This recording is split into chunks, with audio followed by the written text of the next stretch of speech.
A sterile millionaire bought a boy from a poor family. The next day, the millionaire fainted. In the bitter cold of a winter morning, James Rivera stood frozen at his window, watching a small boy cleaning the glass of a neighboring house. The child's thin arms trembled as he scrubbed, his breath forming small clouds in the frigid air. What caught James's attention wasn't the boy's tattered clothes or the bruises visible on his skin. It was the butterfly-shaped birthmark peeking out from his rolled-up sleeve. The same mark that had been etched in James's memory for 8 years, since the day his newborn son vanished from the hospital maternity ward. Before we dive into the story, comment below where in the world you're watching from today. If this is your first time discovering the channel or you haven't subscribed yet, please support us by clicking the subscribe button. It truly means a lot to us. Thank you so much. James Rivera wasn't always the man who haunted the streets at night searching for a ghost. 8 years ago, he had been different, successful, respected, and deeply in love with his wife Luna. Their spacious mansion, once filled with Luna's piano music and laughter, now stood as a hollow reminder of everything he had lost. The community whispered about him, the millionaire who'd lost his mind after tragedy struck. They saw his nightly walks, noticed how he'd stopped to stare at children in the park, and drew their own conclusions. Some called him dangerous, others pitied him. None understood the truth that consumed him somewhere out there. His son was alive. The day everything changed remained seared in his memory. Luna had just given birth to their beautiful boy, a perfect child with a distinctive butterfly birthmark on his arm. "Look," Luna had whispered weakly, tracing the mark with her finger, "he's got wings to fly." Those were her last conscious words before complications set in, sending her into a coma that would steal her away to a psychiatric facility where she remained lost in her own world. But it was what happened next that truly destroyed James. During the chaos of trying to save Luna, their newborn son vanished. The hospital cameras mysteriously malfunctioned. The nurse on duty disappeared. When James finally gathered himself enough to report the kidnapping, the police treated him with thinly veiled skepticism. "Mr. Rivera," they'd said, examining his wild eyes and disheveled appearance, "are you certain there was a baby? Your wife's medical records show severe complications. Sometimes in traumatic situations our minds create." He hadn't let them finish. He'd stormed out, clutching the only proof. He had a single photograph showing the butterfly birthmark. The investigation was cursory at best. They blamed his wealth, suggesting he'd imagined a child to cope with Luna's condition. The detective had even recommended psychiatric help. "Grief makes us see things that aren't there," he'd said kindly, closing the case file. Years passed and James poured his resources into private investigations, each leading nowhere. His business thrived, but he lived like a ghost in his own life. The garden Luna had loved withered. The piano gathered dust.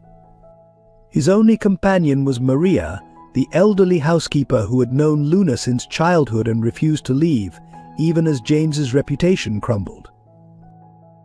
The wealthy neighbors who once sought his company now crossed the street to avoid him. Parents pulled their children closer when he passed. The local school board had even sent a polite but firm letter requesting he stop loitering near the playground. They couldn't understand that every child's laugh, every small boy's face, might be the one he'd lost. "Mr. James," Maria would say, setting down his untouched dinner, "your son wouldn't want you to live like this, but how could he live any other way?" The butterfly birthmark was his anchor to reality, proof that he wasn't crazy, that somewhere out there was a boy who needed him. His own sister had tried to intervene last year, suggesting he move on and consider remarrying. He'd shown her the door and hadn't spoken to her since. How could he explain that moving on meant abandoning his child to whatever fate had befallen him? That every night he lay awake wondering if his son was safe, loved, or even alive. The police file gathered dust in the precinct archives, his son's disappearance reduced to a few pages of speculation about a grieving father's delusions. But James knew the truth. He kept it in a locked drawer, Luna's journal, found weeks after her breakdown, with its cryptic final entry they're watching. They want him. James, if you read this, don't stop looking. Our butterfly needs his wings. Now, standing at his window on this bitter winter morning, staring at a small boy with a familiar mark, James felt 8 years of pain and search crystallize into a single moment of clarity. He wasn't crazy. He wasn't delusional. That butterfly birthmark was like a beacon, cutting through years of doubt and ridicule, leading him to what he'd lost. But as he watched the boy scrub windows with trembling hands, James realized the real battle was just beginning. How could he prove anything?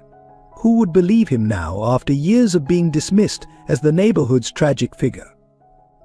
And most importantly, how could he protect this child when his own reputation might be the biggest obstacle to overcome? The answer, he knew, would cost him everything. But for the first time in 8 years, James Rivera felt truly alive. His son was no longer a ghost, he was flesh and blood, suffering right before his eyes. And this time, no one would stop him from bringing his butterfly home. Henry learned early that silence was safer than screaming.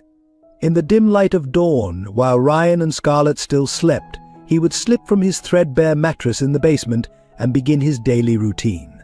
Clean, stay quiet, make yourself invisible.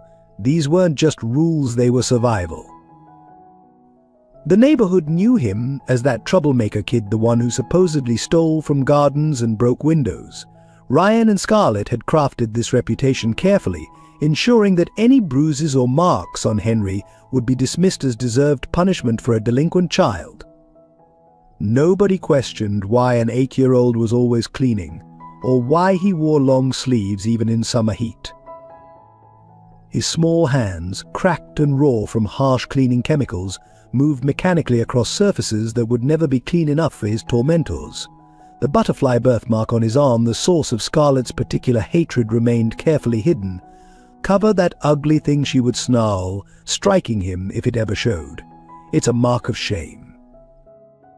But in rare moments alone, Henry would trace the butterfly's shape and imagine it gave him strength. Sometimes, when exhaustion and hunger made him dizzy, he could almost hear music's soft piano notes that felt like memories but couldn't be. Ryan and Scarlett had told him he was bought cheap, that his real parents hadn't wanted him. Yet the music persisted like a lullaby from another life. School was both escape and torment. Teachers noted his intelligence but complained about his attitude when he fell asleep in class, exhausted from pre-dawn cleaning. Classmates avoided him, warned by their parents about the thief. The school counselor had once noticed his bruises, but Ryan and Scarlett convinced everyone Henry was troubled and prone to self-harm. Only in music class did Henry feel truly alive. Though he'd never touched a piano before, his fingers seemed to know where to go. The first time he played, the music teacher had stared in amazement. But when she tried to enroll him in the school band, Scarlett had arrived in a fury, dragging Henry home and banning him from music forever. "You're nothing special," she'd hissed. "You're lucky we even keep you." The basement became his sanctuary and prison. In the darkest hours, he would hum quietly to himself, creating melodies that felt like fragments of dreams. Sometimes he imagined a woman's voice singing with him, though he knew that was impossible. Nobody had ever sung to him. His small world was defined by rules: never look people in the eye, never show the mark, never complain about hunger or cold, never cry where they can see you, never trust anyone who offers help. They always believe Ryan and Scarlett in the end. The neighbors watched him clean windows, rake leaves and shovel snow, but they saw what they wanted to see: a troubled child being disciplined by strict guardians. When Mrs. Peterson's jewelry went missing, they blamed Henry, though he'd seen Ryan pocket it during a maintenance call. When the Andersons' car was vandalized, suspicious eyes turned to him, despite his being locked in the basement that night. Henry learned to make himself small, to fold his hopes into tight corners where they couldn't be found and crushed. But sometimes when he caught his reflection in the windows he cleaned, he saw something else, a shadow of someone he might have been. In those moments, the butterfly mark seemed to tingle, as if trying to tell him a story he couldn't quite remember. His only possession was a small notebook hidden beneath a loose floorboard in the basement. In it, he drew endless butterflies, each one a silent rebellion against Scarlett's hatred of his mark. He didn't understand why this simple birthmark enraged her so much, but somehow it felt like a connection to something greater than his confined existence. The local librarian, before being warned away by Ryan, had once told Henry that butterflies symbolized transformation. He clung to this idea during the worst nights, when pain or hunger kept him awake. Maybe someday he too would transform, spread hidden wings, and fly away from this place. But for now, he remained trapped in an endless cycle of cleaning and punishment, his existence reduced to the space between other people's cruelty and indifference. The music in his head was his only companion, the butterfly mark his only link to a past he couldn't remember but somehow knew existed. And so he cleaned, day after day, watching the world through windows that reflected back only what others chose to see, never the truth of who he really was, or the wings he kept hidden beneath threads of fear and silence. Luna Rivera existed in a world of fragments. In the pristine halls of Evergreen Psychiatric Facility, she drifted between reality and memory, her once brilliant mind shattered by trauma. The staff knew her as the pianist. Even in her deepest fog, her fingers would move as if playing invisible keys, creating melodies only she could hear. Her room, unlike the sterile hospital environment, bloomed with painted butterflies. Every surface bore her artwork, delicate wings in various shades of blue, each an echo of the mark she'd seen on her baby boy before everything went dark. The doctors called it an obsession, she called it remembering. She's an interesting case, they'd tell medical students. Post-traumatic psychosis following childbirth complications, but none of them knew about the nurse who'd whispered threats, the hands that had taken her child, or the choice she'd made to save him. In her lucid moments, Luna would write in journals they never read, documenting truths disguised as delusions. But across the city, Sarah Matthews built her life around saving others, never knowing she was searching for herself. At 28, she'd become the youngest director of the Child Trafficking Prevention Unit, driven by inexplicable nightmares of being separated from someone she couldn't quite remember. The butterfly tattoo on her arm, identical to her recurring dreams, served as her personal mission statement. Sarah's adopted parents had never told her about her twin, believing the hospital's story about a single surviving child. They'd given her everything: love, education, opportunity, but couldn't fill the hollow space she felt. Every rescued child brought her closer to something she couldn't name, a shadow of connection just beyond her reach. In the Rivera mansion, Maria Garcia carried the weight of secrets like rosary beads, counting them in silent prayers. For 30 years, she'd served the family, watching Luna grow from a gifted music student into the radiant woman who married James.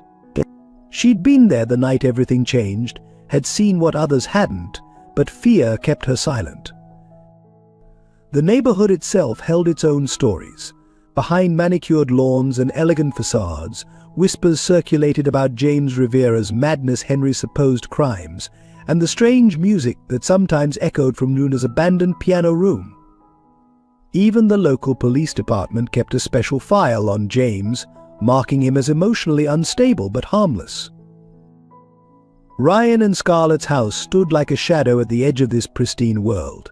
Its peeling paint and overgrown yard marked them as outsiders, but their practiced smiles and careful explanations about their troubled adopted son kept questions at bay.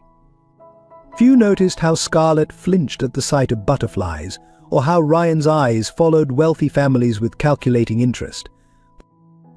The community's children created their own legends. They dared each other to run past the Rivera mansion, claiming the crazy millionaire kidnapped kids who looked like his lost son. They avoided Henry on the playground, spreading stories about stolen lunches and mysterious accidents.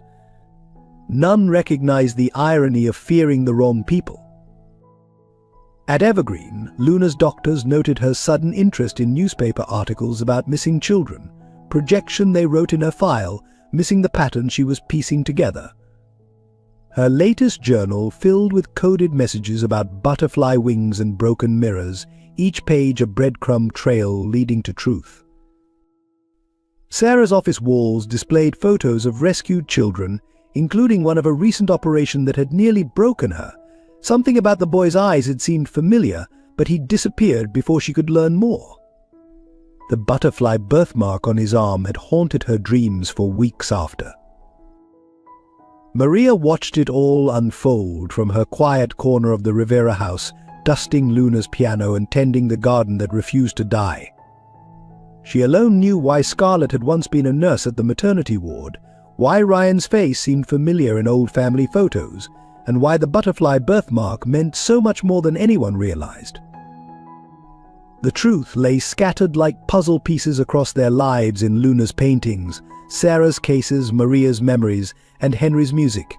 Each person held a fragment of a story too dangerous to tell, yet too important to forget. And through it all, the butterfly mark appeared again and again on Henry's arm as he cleaned endless windows, in Luna's artwork covering hospital walls, in Sarah's tattoo as she rescued another child, and in Maria's nightmares as she relived the night she'd chosen silence over justice. The stage was set, the players in position, each unaware of how closely their lives were about to intertwine. As winter settled over the city, fate prepared to unleash a storm that would either heal these broken pieces or shatter them forever. The morning James discovered Henry wasn't like his usual vigils. Snow had fallen overnight, turning the neighborhood into a pristine canvas that emphasized the boy's isolation. Through swirling flakes, James watched Henry struggle with a heavy bucket, his thin arms trembling as he dipped a cloth in icy water to clean already spotless windows. Something about the boy's methodical movements caught James's attention. Unlike the frantic energy of children rushing to finish chores, Henry worked with the resigned precision of someone who knew perfection would never be enough. His breaths came in visible puffs, his lips blue from cold, yet he continued without pause. Maria, James called, not taking his eyes from the window. "Have you seen that child before?" The housekeeper appeared beside him, her sharp intake of breath telling him she had. "Si, senor." "That's the boy they call Trouble. The one who lives with those people, Ryan and Scarlett." Her voice carried an edge he'd never heard before. As they watched, a gust of wind caught Henry's sleeve, pushing it up just enough to reveal what lay beneath. James's world tilted on its axis. There, clearly visible against the boy's pale skin, was a butterfly-shaped birthmark identical to the one in the photograph he'd carried for 8 years. "Dios mío," Maria whispered, crossing herself. But James was already moving, grabbing his coat with trembling hands. "Old Dr. Peterson," he instructed, noting how Henry's movements had grown increasingly unsteady. "Tell him to come immediately." The boy's face, what he could see of it, showed the flush of fever against unhealthy pallor.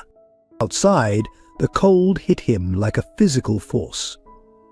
Henry didn't notice his approach, too focused on his task and staying upright. Up close, James could see how the boy's clothes hung on his frame, how his shoes were held together with tape, how old bruises peeked out from under his collar. "You shouldn't be out here," James said softly, trying not to startle him. "You're sick." Henry's reaction was instantaneous and heartbreaking.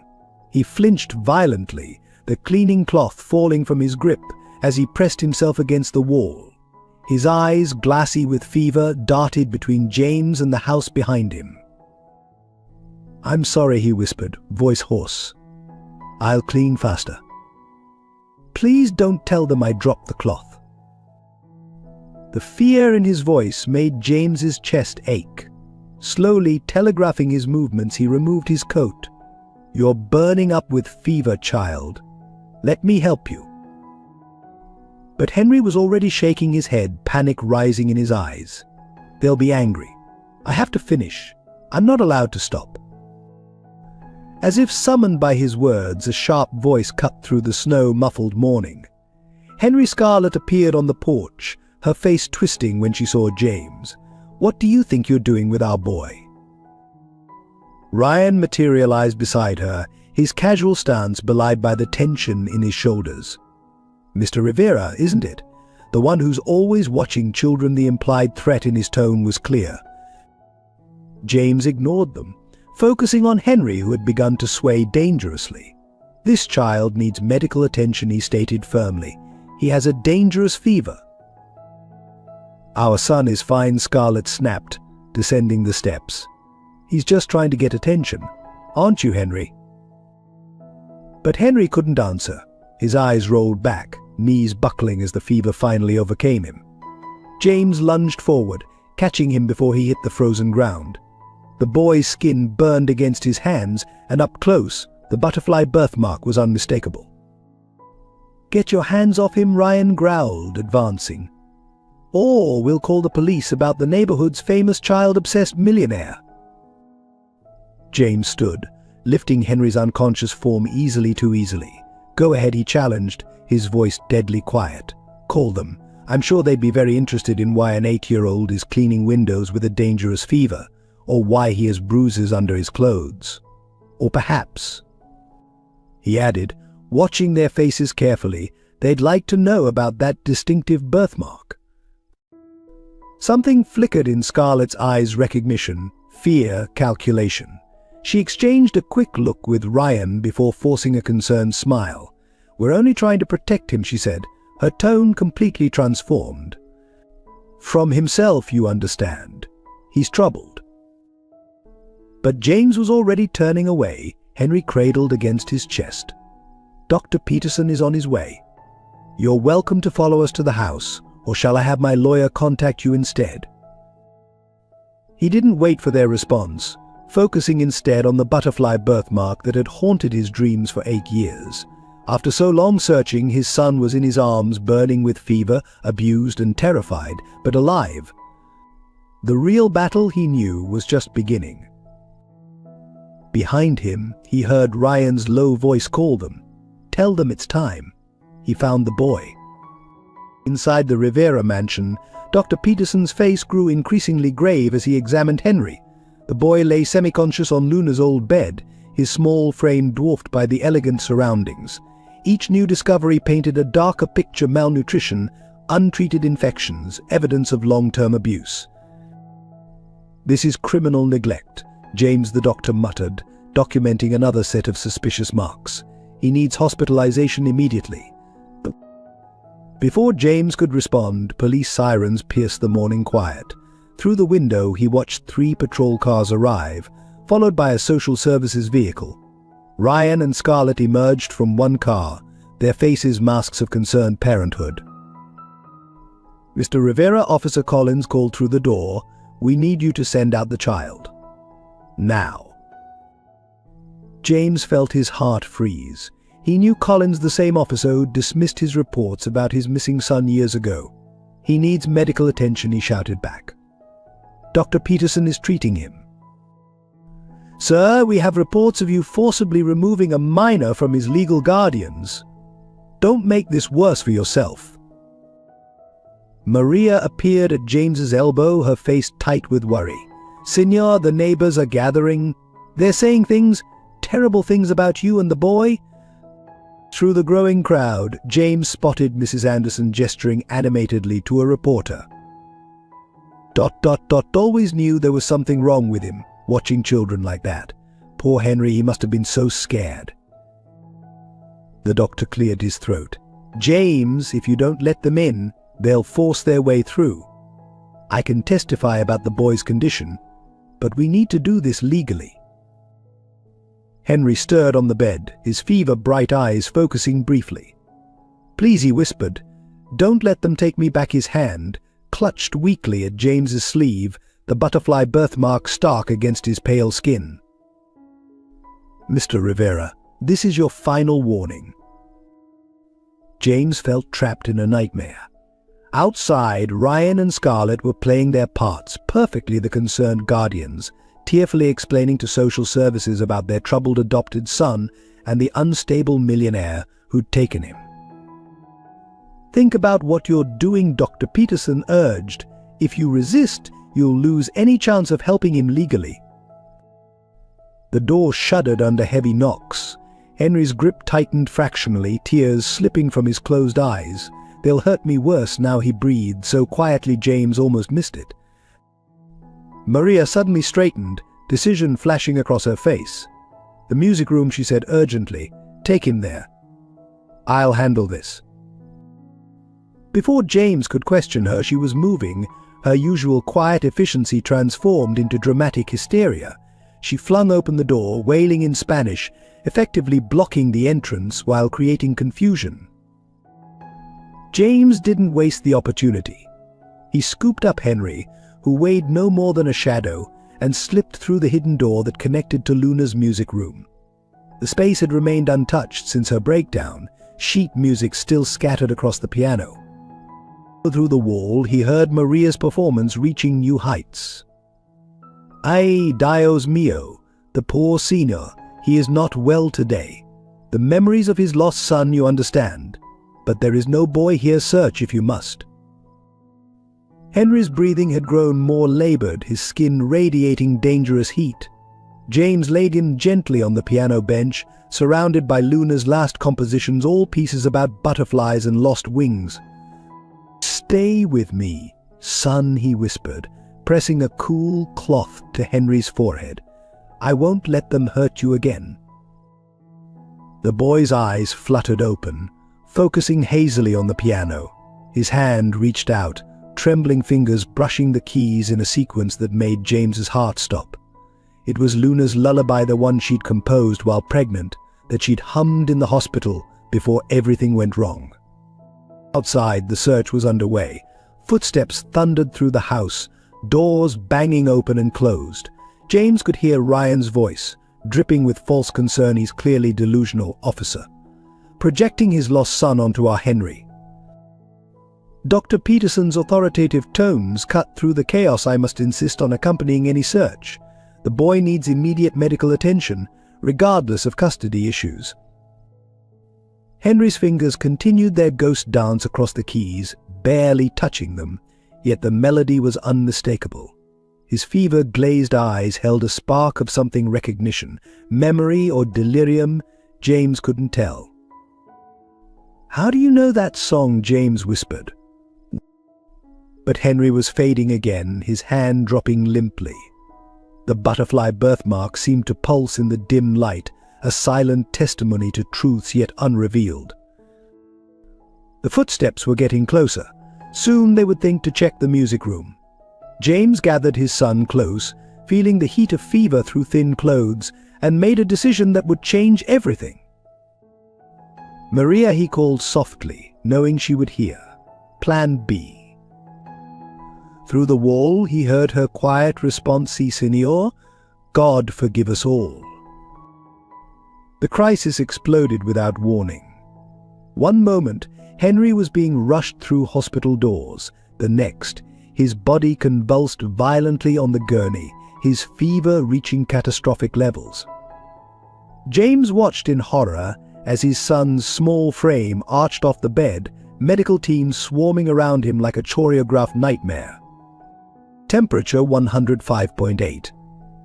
Multiple organ systems compromised. Starting crash protocol. "We're losing him." The butterfly birthmark on Henry's arm seemed to pulse with each erratic heartbeat, a desperate signal of life growing fainter by the second. Ryan and Scarlett maintained their performance in the corridor, but their eyes betrayed a calculating fear as doctors questioned the boy's extensive injuries and suspicious medical history.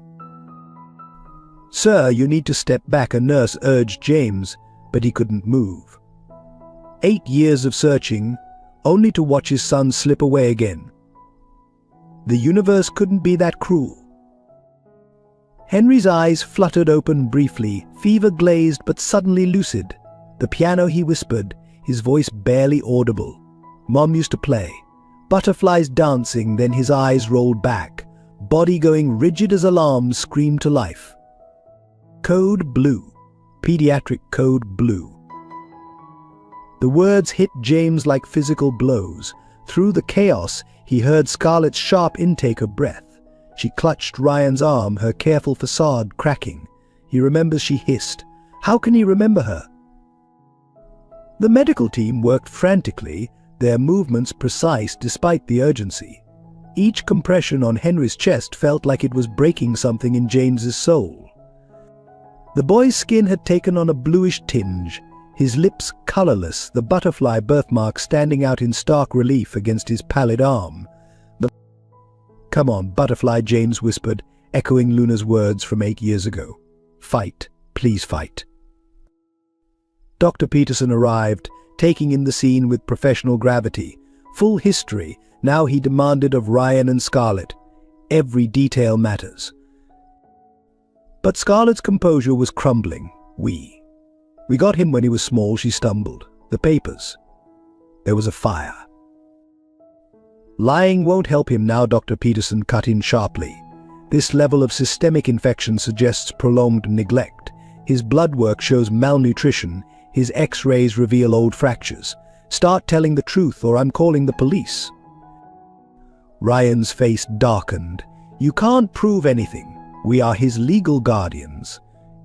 Legal through what channels? James challenged, his voice dangerous. Show us the adoption papers. Show us anything that gives you the right to destroy my son's life. The word son hung in the air like a thunderclap. In Henry's room, the alarms reached a new pitch of urgency. He's crashing. No pulse. Starting compressions. Get the crash cart in here now. James pressed against the window, watching them fight for his son's life. Each compression seemed to push Henry further away, each shock from the defibrillator lifting his tiny body like broken wings, trying to take flight. Through his tears, he saw something that stopped his heart. Henry's hand, limp against the white hospital sheets, had fallen palm up. There, in the harsh hospital lights, the butterfly birthmark seemed to change. What he'd thought was a simple shape revealed itself as something more: tiny musical notes hidden in the pattern of the wings. Just like the ones Luna used to draw. That's impossible, Scarlett breathed, seeing it too. We covered it up for years. How? But James wasn't listening. Memory crashed over him. Luna in the hospital, singing their special lullaby while tracing butterfly notes on their newborn's arm. Not just notes she'd whispered before the darkness took her. The message: keep him safe. In Henry's room, the doctors were reaching the critical moment. His heart had been stopped for dangerously long. Last attempt, the head doctor announced, charging the defibrillator one final time. James pressed his forehead against the glass. Luna, he whispered, help him remember how to fly. As if in answer, a strange sound cut through the medical chaos. Henry's fingers, though he was clinically dead, twitched against the sheet, tapping out a sequence. A nurse gasped. It was a melody, the same one James had heard in his dreams for 8 years. Luna's lullaby. Clear. The shock lifted Henry one last time. For a heartbeat, nothing. Then, we have rhythm, pulse returning, pressure stabilizing. James sagged against the window, tears flowing freely. Behind him, he heard running footsteps, Ryan and Scarlett making their escape. But it didn't matter. What mattered was the soft, steady beeping of Henry's heart monitor, each pulse like a butterfly's wing beat, carrying hope. Maria appeared silently at his side, pressing a worn journal into his hands. From Luna, she whispered, "It's time you knew everything." If this story touched your heart, please consider subscribing to our channel. Your support enables us to continue sharing powerful stories of hope, family, and redemption. Each subscription helps us reach more people with meaningful narratives that inspire and move hearts. Thank you for being part of our storytelling journey. In the sterile quiet of the pediatric ECU, Henry's recovery seemed as fragile as a butterfly's wing. Each breath was monitored, each heartbeat tracked, while James kept vigil in an uncomfortable chair, Luna's journal unopened in his lap. He couldn't bring himself to read it, yet the present moment was overwhelming enough. DNA results are back, Mr. Rivera. Dr. Peterson's voice was soft, but carried clearly.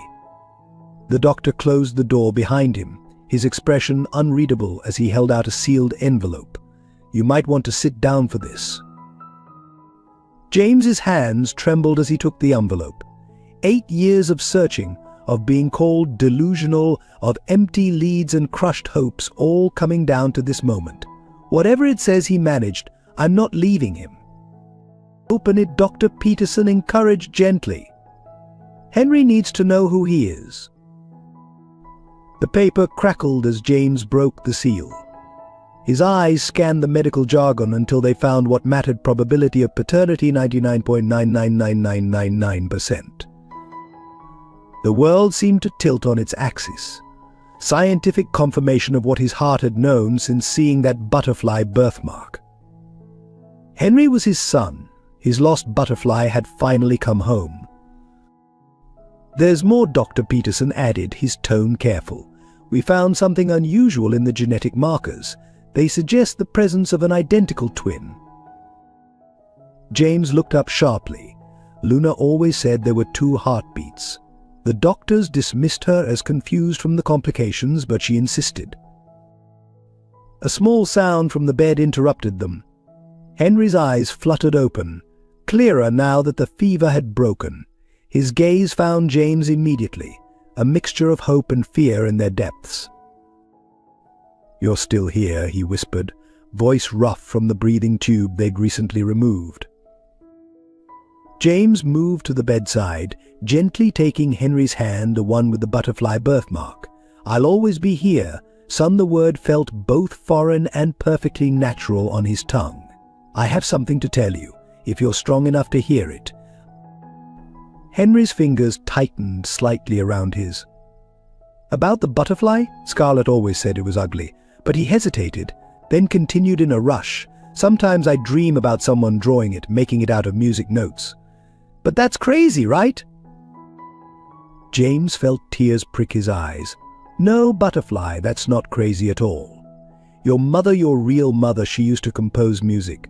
She drew those notes on your arm the day you were born, turned them into a birthmark so you'd always carry her melody with you. Why? Real mother, Henry's voice quavered. But they said nobody wanted me, that I was bought. They lied, James said firmly, showing Henry the DNA results. You were stolen, not sold. I've been searching for you for 8 years. Your mother, she knew something was wrong. She tried to protect you, but... Is she? Henry couldn't finish the question. She's alive, James assured him quickly, but she's been sick, lost in her own world since losing you. Maybe now, with you found, he let the hope hang in the air between them. Henry processed this, his free hand unconsciously tracing the butterfly mark. Sometimes when I was locked in the basement, I'd hear piano music. I thought I was imagining it, but I could play it perfectly the one time I touched a piano. They got so angry. That was your mother's lullaby, James explained softly. She composed it before you were born. You remembered, even if you didn't know you were remembering. Tears slipped down Henry's cheeks. I have a real family, people who wanted me. Who loved you, James corrected gently. Who never stopped loving you or looking for you. And he added, watching Henry carefully, you might have a twin sister out there too. Henry's eyes widened. A sister. Before James could respond, Maria burst into the room, her usual composure shattered. Senior James, quick turn on the news. Dr. Peterson grabbed the remote, flipping to a local channel. The headline made James's blood run cold. Breaking: major child trafficking ring uncovered missing Rivera twin connected to dozens of cases. The reporter's voice filled the room.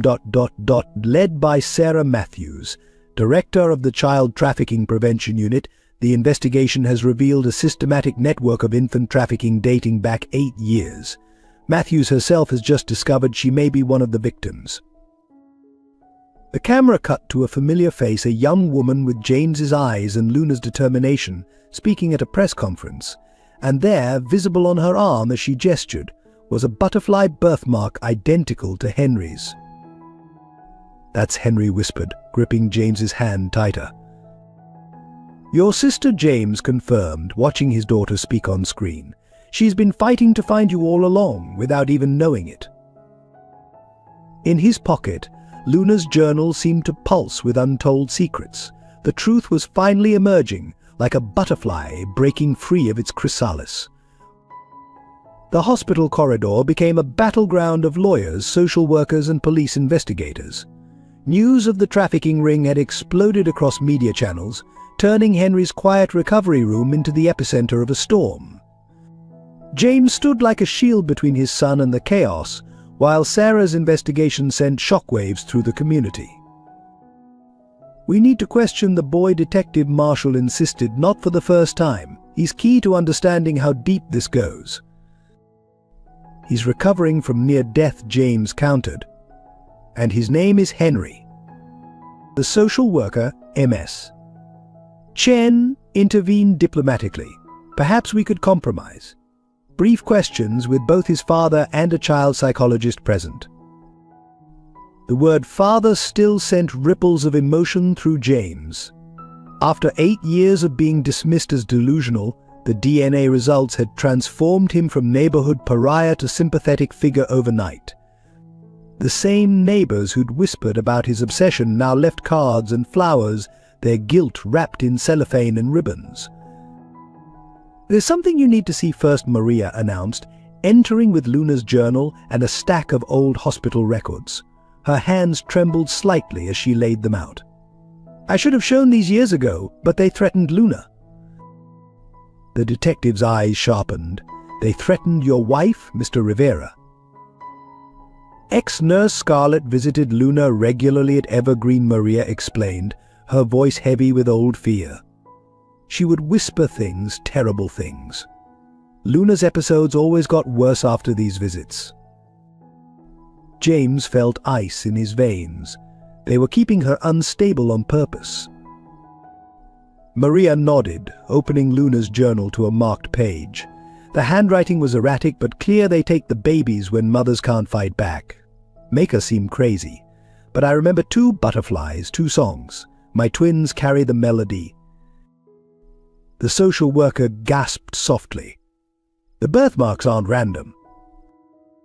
Luna knew they were targeting her babies, James realized.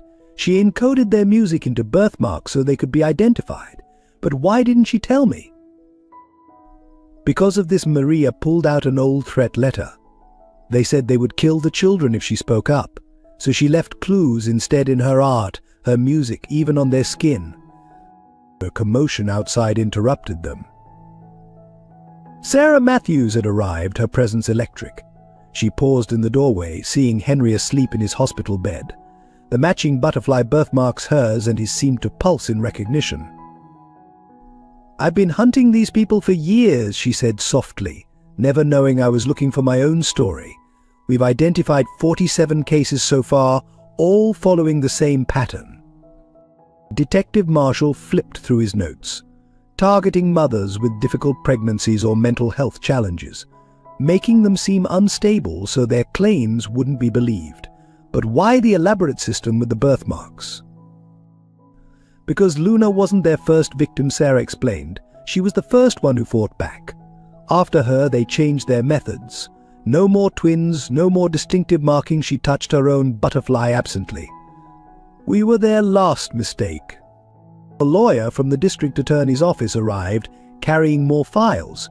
Ryan and Scarlett's apartment was empty, but we found records. Decades of trafficking, hundreds of children. They were just low-level operators in a much larger network.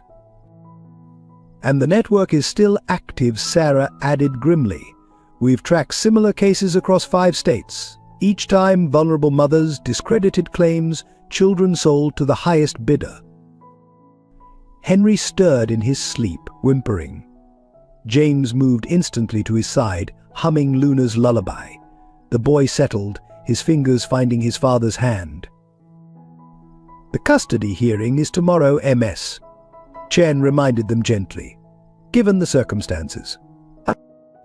Given the circumstances, the DA's lawyer interrupted. We need to move quickly.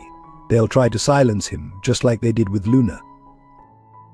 Sarah's expression hardened. Not this time. I'm assigning protection detail. No one touches my brother again. The word brother hung in the air, new and powerful. James watched his children, one protecting, one healing, and felt Luna's presence strongly. She'd known this day would come, had encoded the truth into butterfly wings and music notes, waiting for the moment when her family could fly free. There's something else, Maria said quietly, pulling out one final document. I found this in Luna's old sheet music. It's a list of names, other mothers, other babies, and addresses for what she called the Butterfly Gardens. Detective Marshall's eyes widened. The trafficking safe houses, she mapped the entire network. My wife, James said softly, pride mixing with pain, was never crazy. She was leaving us a trail of breadcrumbs, protecting our children the only way she could. And now Sarah declared, her mother's determination shining in her eyes, we're going to finish what she started. But first she moved to Henry's bedside, touching his butterfly mark gently. First we make sure our family is safe. The battle lines were drawn. In his sleep, Henry smiled, as if feeling the protective wings of justice finally spreading over him. The revelations came like dominoes falling, each truth exposing another. In Henry's hospital room, Maria finally shared the burden she'd carried for 8 years, her voice trembling as she unfolded the past. Ryan isn't just any trafficker, she began, clutching Luna's journal. He's Luna's half-brother. Your wife never knew she was raised by her mother after their father abandoned them. But Ryan knew. He watched her whole life, waiting. James felt the world tilt beneath him. Her own brother sold her children. Worse, Maria continued, tears flowing freely now. He orchestrated everything. The complicated pregnancy, the medical emergencies, even Luna's breakdown. Scarlett was already working in the maternity ward when Luna went into labor. Sarah, standing protectively near Henry's bed, inhaled sharply. That's why they chose her? Because she was family. They chose her because she was a musician, Maria corrected. The butterfly birthmarks weren't just identification, they were music. Luna encoded a specific melody into each mark, something only a mother with perfect pitch could create. She knew if her children were separated, the music would lead them back together. Henry stirred in his sleep, his fingers twitching as if playing phantom piano keys. The butterfly on his arm seemed to dance in the hospital lights. But why, James demanded. Why go to such lengths? Maria's next words fell like stones into still water because Luna wasn't their first target. She was their revenge. She pulled out an old photograph, yellow with age. A young woman sat at a piano, a butterfly pendant at her throat. This was Ryan and Luna's mother. She ran an underground network helping trafficked children escape. She used music to communicate with the kids, specific melodies that meant safety, danger, escape routes. Ryan never forgave her for choosing stolen children over him. So he turned her own methods against her daughter, Sarah whispered, horrified. Used music as a weapon instead of salvation. Luna figured it out too late, Maria continued. The day she gave birth, she recognized Ryan despite his disguise. She tried to warn the nurses, but Scarlett had already switched her medication. Nobody believed her delusions about her brother stealing her babies. James remembered that day with devastating clarity, Luna's desperate attempts to communicate, the doctors dismissing her fears as paranoia, his own helplessness as she slipped away into a medicated haze. She left clues everywhere, Maria said, spreading out Luna's journal pages. In her paintings, her compositions, even in the garden. Every butterfly was a message, every song a map. But Ryan kept her sedated at Evergreen, used Scarlett to threaten her during visits. The more Luna tried to tell the truth, the crazier she seemed. Sarah's investigative instincts kicked in. The other victims, were they all musicians? All artists of some kind. Ryan chose mothers who could encode messages to their children, then use those same talents to discredit them. Who would believe a painter claiming to see secret symbols? A composer hearing hidden melodies? Henry's monitoring machines beeped steadily, his butterfly birthmark catching the light. James touched it gently, finally understanding its true purpose. It's not just a mark, is it? The pattern, their actual musical notes. Luna's last lullaby, Maria confirmed. Split between twins. Henry carries the first half of the melody, Sarah the second. Together they make a song that would lead them to her. That's why they kept Henry away from music, Sarah realized. Why they punished him for playing piano. He could have discovered the truth. And why they targeted me, James added bitterly. A grieving father claiming to see significant birthmarks, searching for stolen children, I played right into their plan to seem delusional. Maria reached into her pocket one last time. There's more. Luna left this for you, James. I was supposed to give it to you when the butterflies came home. It was a small USB drive, labeled simply "When the music returns." Before James could respond, Henry's machines started beeping faster. The boy's eyes flew open wide with recognition as he looked at Sarah. Without speaking, his fingers began tapping out a melody on his blanket. To everyone's amazement, Sarah's hands unconsciously matched his movement, completing the song. Luna's lullaby, split between twins, whole again after 8 years. I know where she is, they said in unison. Maria crossed herself. Dios mio. The music, it worked. But James was already reaching for his phone, hope warring with fear. Detective Marshall, we need to move Luna now. Ryan will know the twins have reconnected. He'll try to silence her permanently before she can confirm everything. Through the window, storm clouds gathered. In the garden below, butterfly bushes swayed in the rising wind, nature itself seeming to hold its breath as long-buried truths finally surfaced. Dawn crept into Henry's hospital room, finding James teaching his son to play Luna's lullaby on a small electronic keyboard the music therapist had brought. Henry's fingers, still weak from his illness, moved hesitantly over the keys, but the melody flowed naturally, as if his hands remembered what his mind had forgotten. That's it, James encouraged softly. Let the music guide you.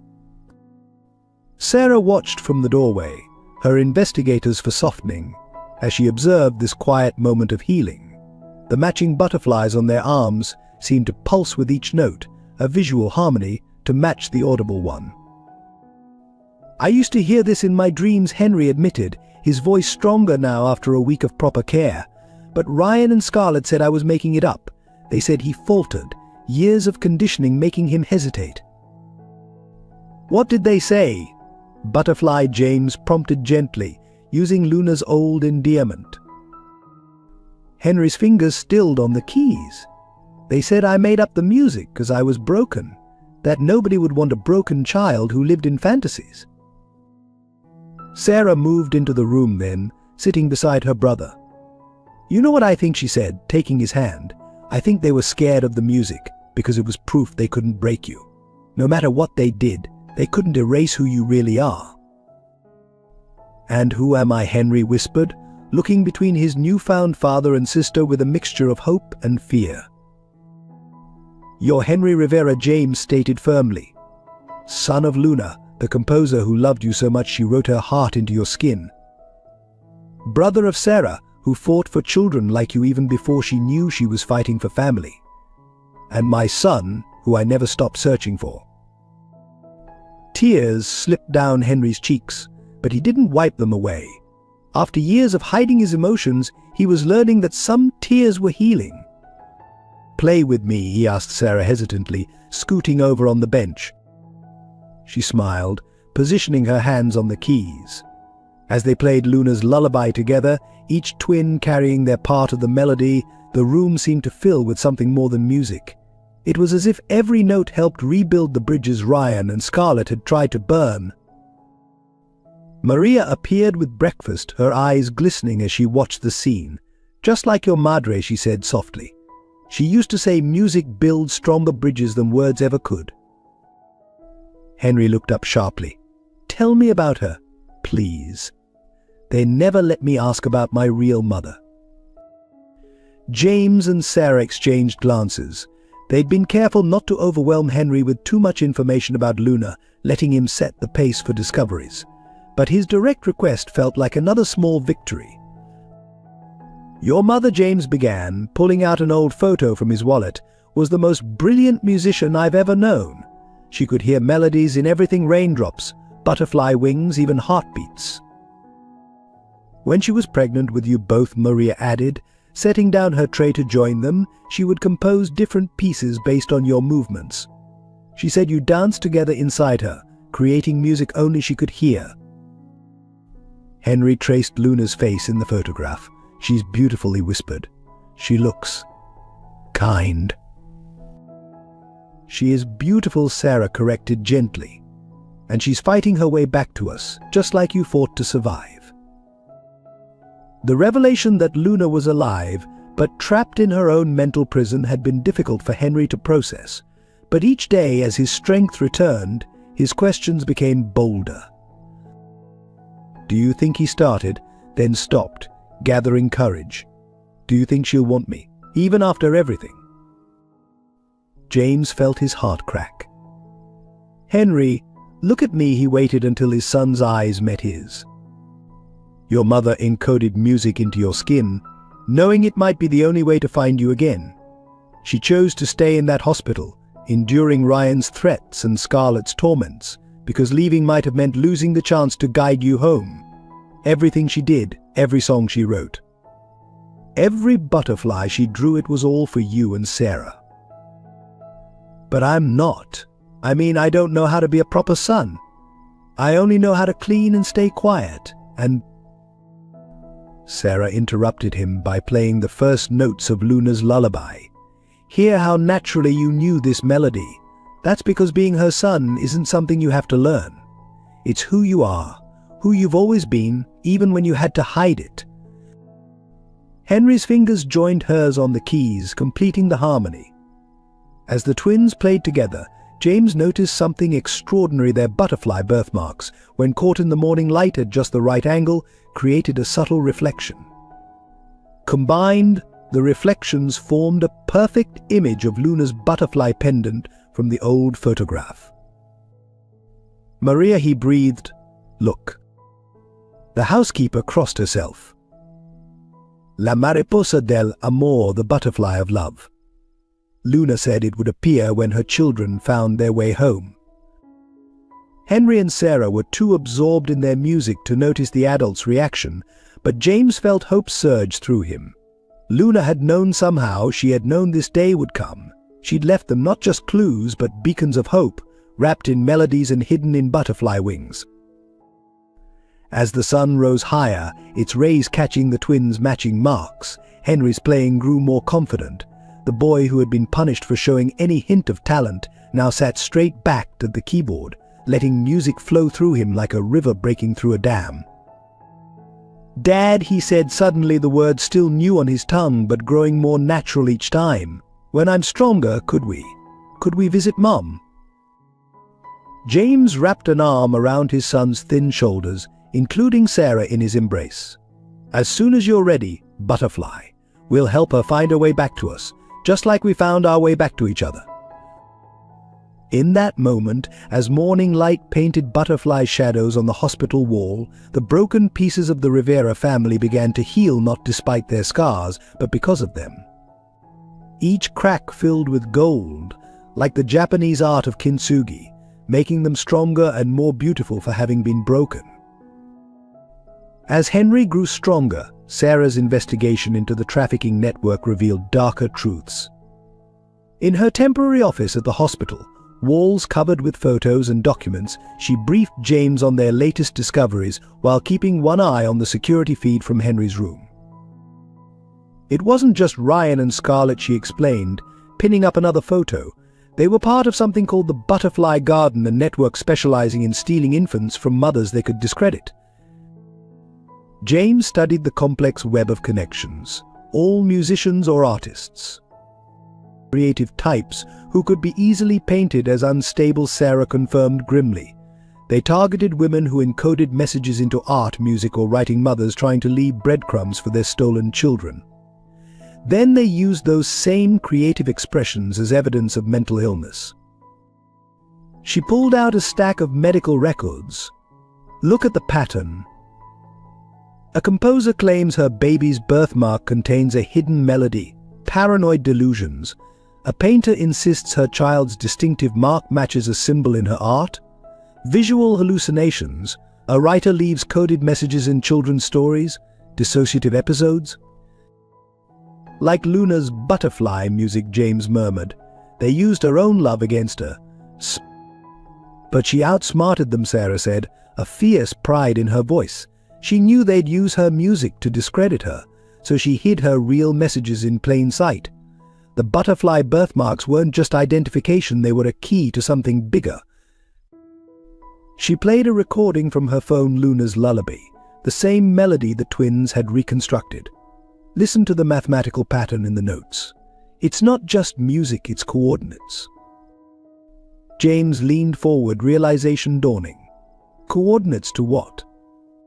To every butterfly garden safe house where they kept the stolen children.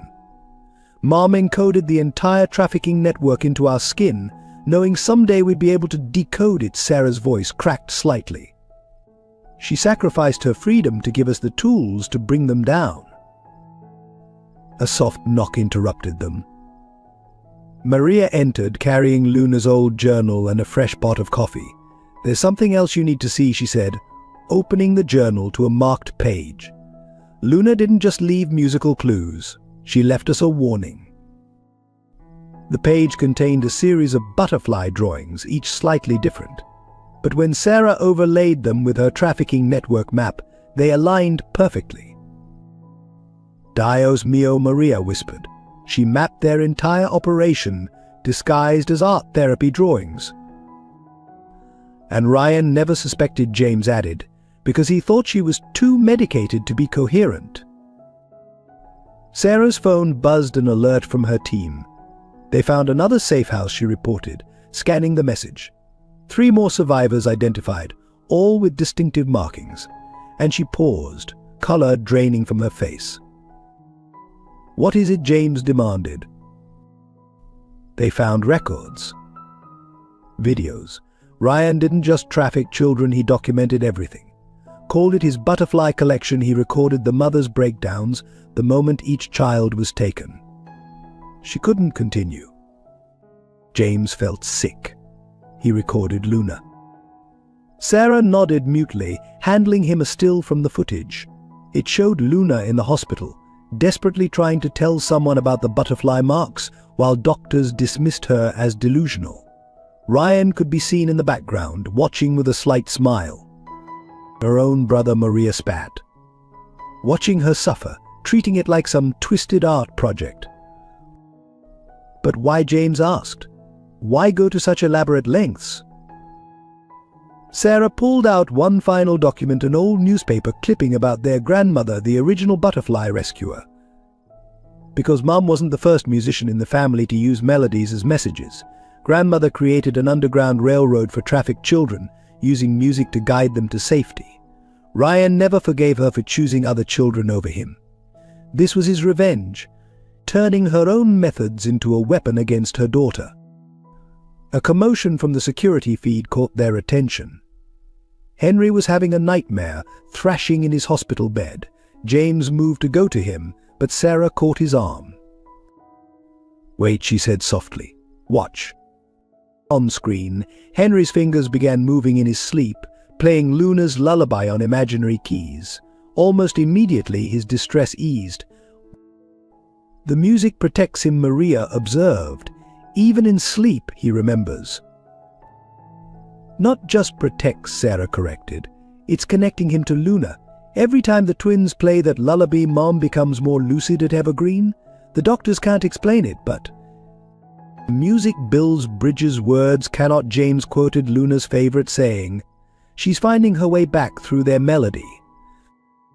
Sarah's phone buzzed again. This time her face showed grim satisfaction. They found Ryan's laptop. Everything's there, records of every child, every mother, every false diagnosis. He documented his own crimes. "Can you trace him?" James asked. Better. Sarah smiled dangerously. "We can predict his next move. The coordinates in Luna's lullaby, they're not just past locations. They're a pattern showing where he'll try to take other children. Mom didn't just leave us a map to the past, she left us a way to stop future trafficking." In Henry's room, the boy had settled, his butterfly birthmark catching the security camera's light. James watched his son sleep, marveling at the strength hidden beneath his fragile exterior. "When do we move?" he asked. "Tonight," Sarah answered. "Teams are in position at every predicted location. But there's something else." She hesitated. "The pattern in Mom's lullaby? It ends at Evergreen, I think. I think she knew Ryan would come for her once we decoded the message." James straightened, years of protective rage crystallizing into determination. "Then we'll be waiting." Maria touched the butterfly drawings in Luna's journal. "La justicia viene en alas de mariposa," she murmured. "Justice comes on butterfly wings." Through the window, storm clouds gathered. In Henry's room, the boy played his mother's lullaby in his sleep, each note a step closer to bringing his family's long nightmare to an end. The butterflies were finally coming home to roost. The threat arrived on pristine hospital stationery, slipped under Henry's door during the brief moment when the security detail changed shifts. The message was simple but chilling. Either return the boy, or Luna learns what really happened the night her mother died. Your choice, brother-in-law. James crumpled the note, his hand shaking. Sarah, reviewing security footage on her laptop, paused at his expression. "They're getting desperate," she observed. "Good." But James wasn't so sure. "Ryan knows something we don't. About your grandmother's death." A death everyone assumed was natural, Maria interrupted, entering with fresh linens. Her face was ashen. "But I found this in Luna's old sheet music." She pulled out a yellowed envelope. She wrote it the day before everything happened. Inside was a single sheet of paper, covered in Luna's elegant script. "If you're reading this, they've finally made their move. Ryan was there the night Mama died. He watched her play a last warning melody, the one meant to save the next children. I think he recorded it. James, if anything happens to me, protect our butterflies. The music must survive." Henry stirred in his hospital bed, his fingers twitching in that now familiar pattern of his mother's lullaby. The butterfly birthmark seemed darker against his still pale skin, its pattern of hidden musical notes more pronounced. "They're not just after Henry," Sarah realized, scanning the letter. "They want to silence the music completely. Every record, every melody that could expose their network." "And Luna is the key to all of it," James added grimly. "She knows every code, every musical message their mother created." A nurse appeared in the doorway, looking uncertain. "Mr. Rivera, there's a school administrator here about Henry's enrollment." James frowned. They hadn't discussed schooling yet, with Henry still recovering. "I didn't contact any schools." Sarah was already moving, gun drawn. But the administrator had vanished, leaving only a glossy school brochure. On its cover, a familiar butterfly logo. "They're getting closer," Sarah muttered, calling her team.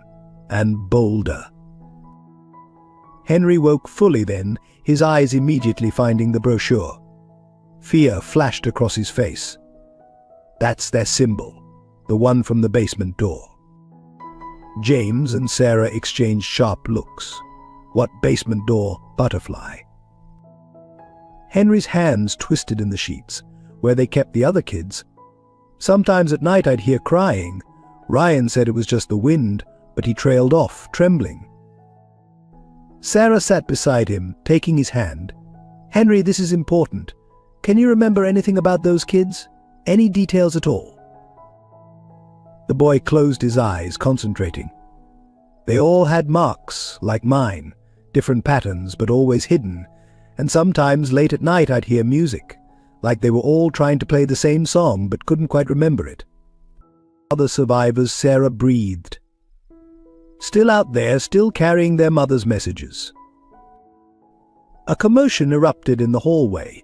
Detective Marshall burst in, his usually composed face tight with urgency. "We found Scarlett," he announced, "dead in her apartment. But she left this," he held up a USB drive labeled insurance policy. The video it contained was brutal in its simplicity. Scarlett, clearly recording shortly before her death, spoke directly to camera. Ryan's cleaning house. Anyone who knows about the Butterfly songs has to go. He has Luna's mother's final recording, the one that maps the entire underground network. If Luna ever becomes lucid enough to confirm its meaning.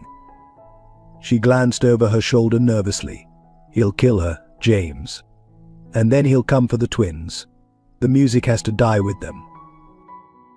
Henry's monitors beeped erratically as fear spiked through him. James moved instantly to his side, humming Luna's lullaby until the boy's heart rate steadied. "He can try," Sarah said, her voice cold. "But he doesn't understand what he's up against."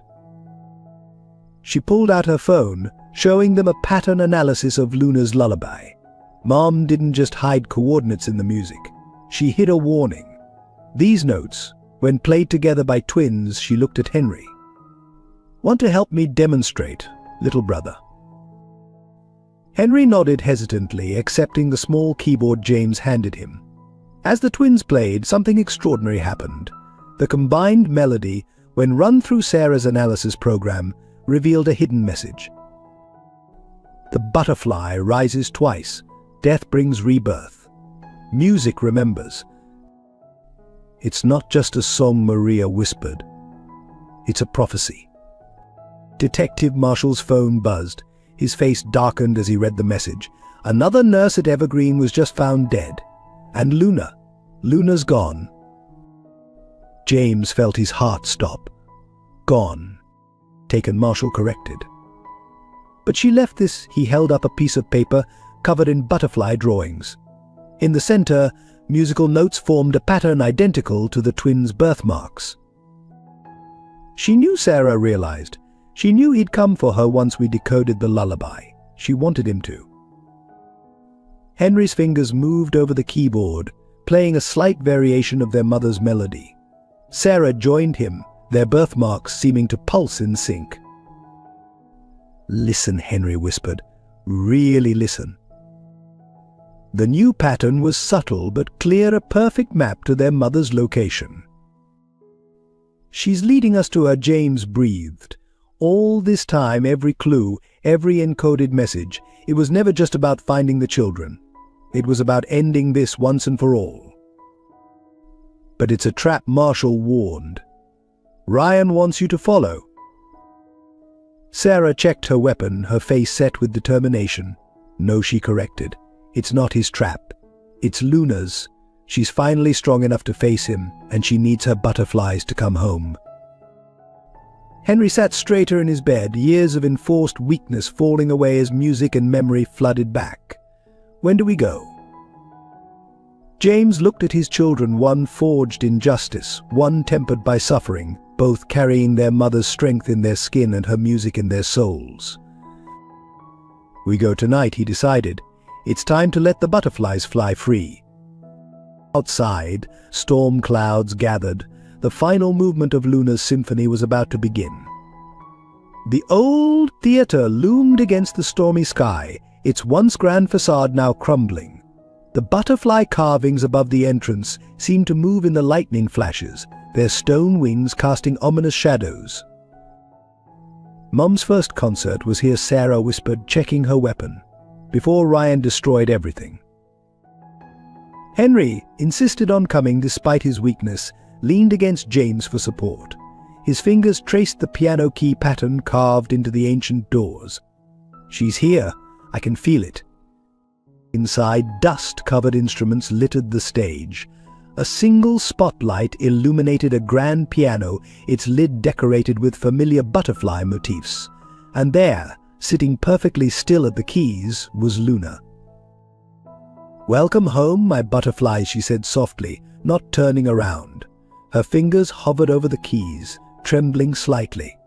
"You finally learned the melody." Step away from her, James Ryan emerged from the shadows, his face twisted in a mockery of brotherly concern. "She's not well, you know. Dangerous delusions about stolen children and musical codes." "The only delusion," Sarah replied coldly, "was believing you'd get away with this." Ryan laughed, the sound echoing through the empty theater. "Get away? Oh, sister dear, I've already won. Every mother broken, every child sold, every musical message corrupted. It's my masterpiece." "You're wrong," Henry's voice, though quiet, carried clearly. "The music survived. In our skin, in our dreams, in our hearts. You couldn't erase it." Luna's hands finally moved, striking a single chord that resonated through the space. The twins' birthmark seemed to pulse with the note. "Mother always loved her music more than me," Ryan spat. "Her precious codes, her secret melodies, saving everyone else's children while I was left alone. So I learned from her, turned her weapons against her own daughter." "She tried to save you too," Luna spoke again, her voice stronger. "The night you killed her, she was playing your salvation. But you chose darkness instead." Lightning flashed, illuminating the theater's butterflies in stark relief. In that moment, Henry broke away from James, moving with unexpected strength toward the piano. "Henry," no, James started forward, but Sarah held him back. "Wait," she whispered. "Watch." Henry reached the piano, his small hand touching Luna's shoulder. Without a word, she shifted on the bench, making room for her son. Together, their fingers found the keys. The first notes of Luna's lullaby filled the space, but different, now fuller, more complex. Sarah's eyes widened as she recognized the pattern. It's grandmother's last song, the one she tried to play the night she died. Ryan's composure cracked. "Stop that music." But Sarah was already moving to the piano's other side, completing the trilogy. Mother and twins, their butterfly marks glowing softly in the spotlight, wove together the melody that had waited 8 years to be heard. The music built, each note revealing another layer of truth. In the resonating harmonies, years of carefully documented crimes became visible. Hidden frequencies in the melody matched exactly with the trafficking network's communication patterns. Every safe house location, every false identity, every stolen child, all encoded in a symphony of justice. "You see," Luna said calmly, never stopping her playing, "Mother knew what you'd become. She left us the tools to end this, not in violence but in truth, in music." Truth, Ryan laughed desperately. Who believed the ravings of a mental patient and her marked children? "I own the narrative." "Not anymore," Detective Marshall's voice cut through the darkness as police units flooded the theater. "We've been recording everything. Your confession, the musical evidence, all of it." Ryan's hand moved to his jacket, but Sarah was faster. In one fluid movement, she had him disarmed and pinned. "That's for our grandmother," she said fiercely. "And for every mother you tried to silence." Throughout it all, Luna and Henry continued playing, their hands dancing across the keys in perfect synchronization. The butterfly marks on their arms seemed to shimmer with each harmonic resolution, like wings catching light. "I knew you'd remember," Luna told Henry softly. "Music lives in the blood, in the soul. They could lock me away, drug me into silence, but they couldn't stop the melody from finding you." Henry's tears fell on the keys, but his playing never faltered. "I heard you, Mom. Every night in my dreams I heard you." As Ryan was led away in handcuffs, still ranting about betrayals and revenge, Luna finally turned to fully face her family. 8 years of enforced fog had lifted from her eyes, leaving them clear and bright with love.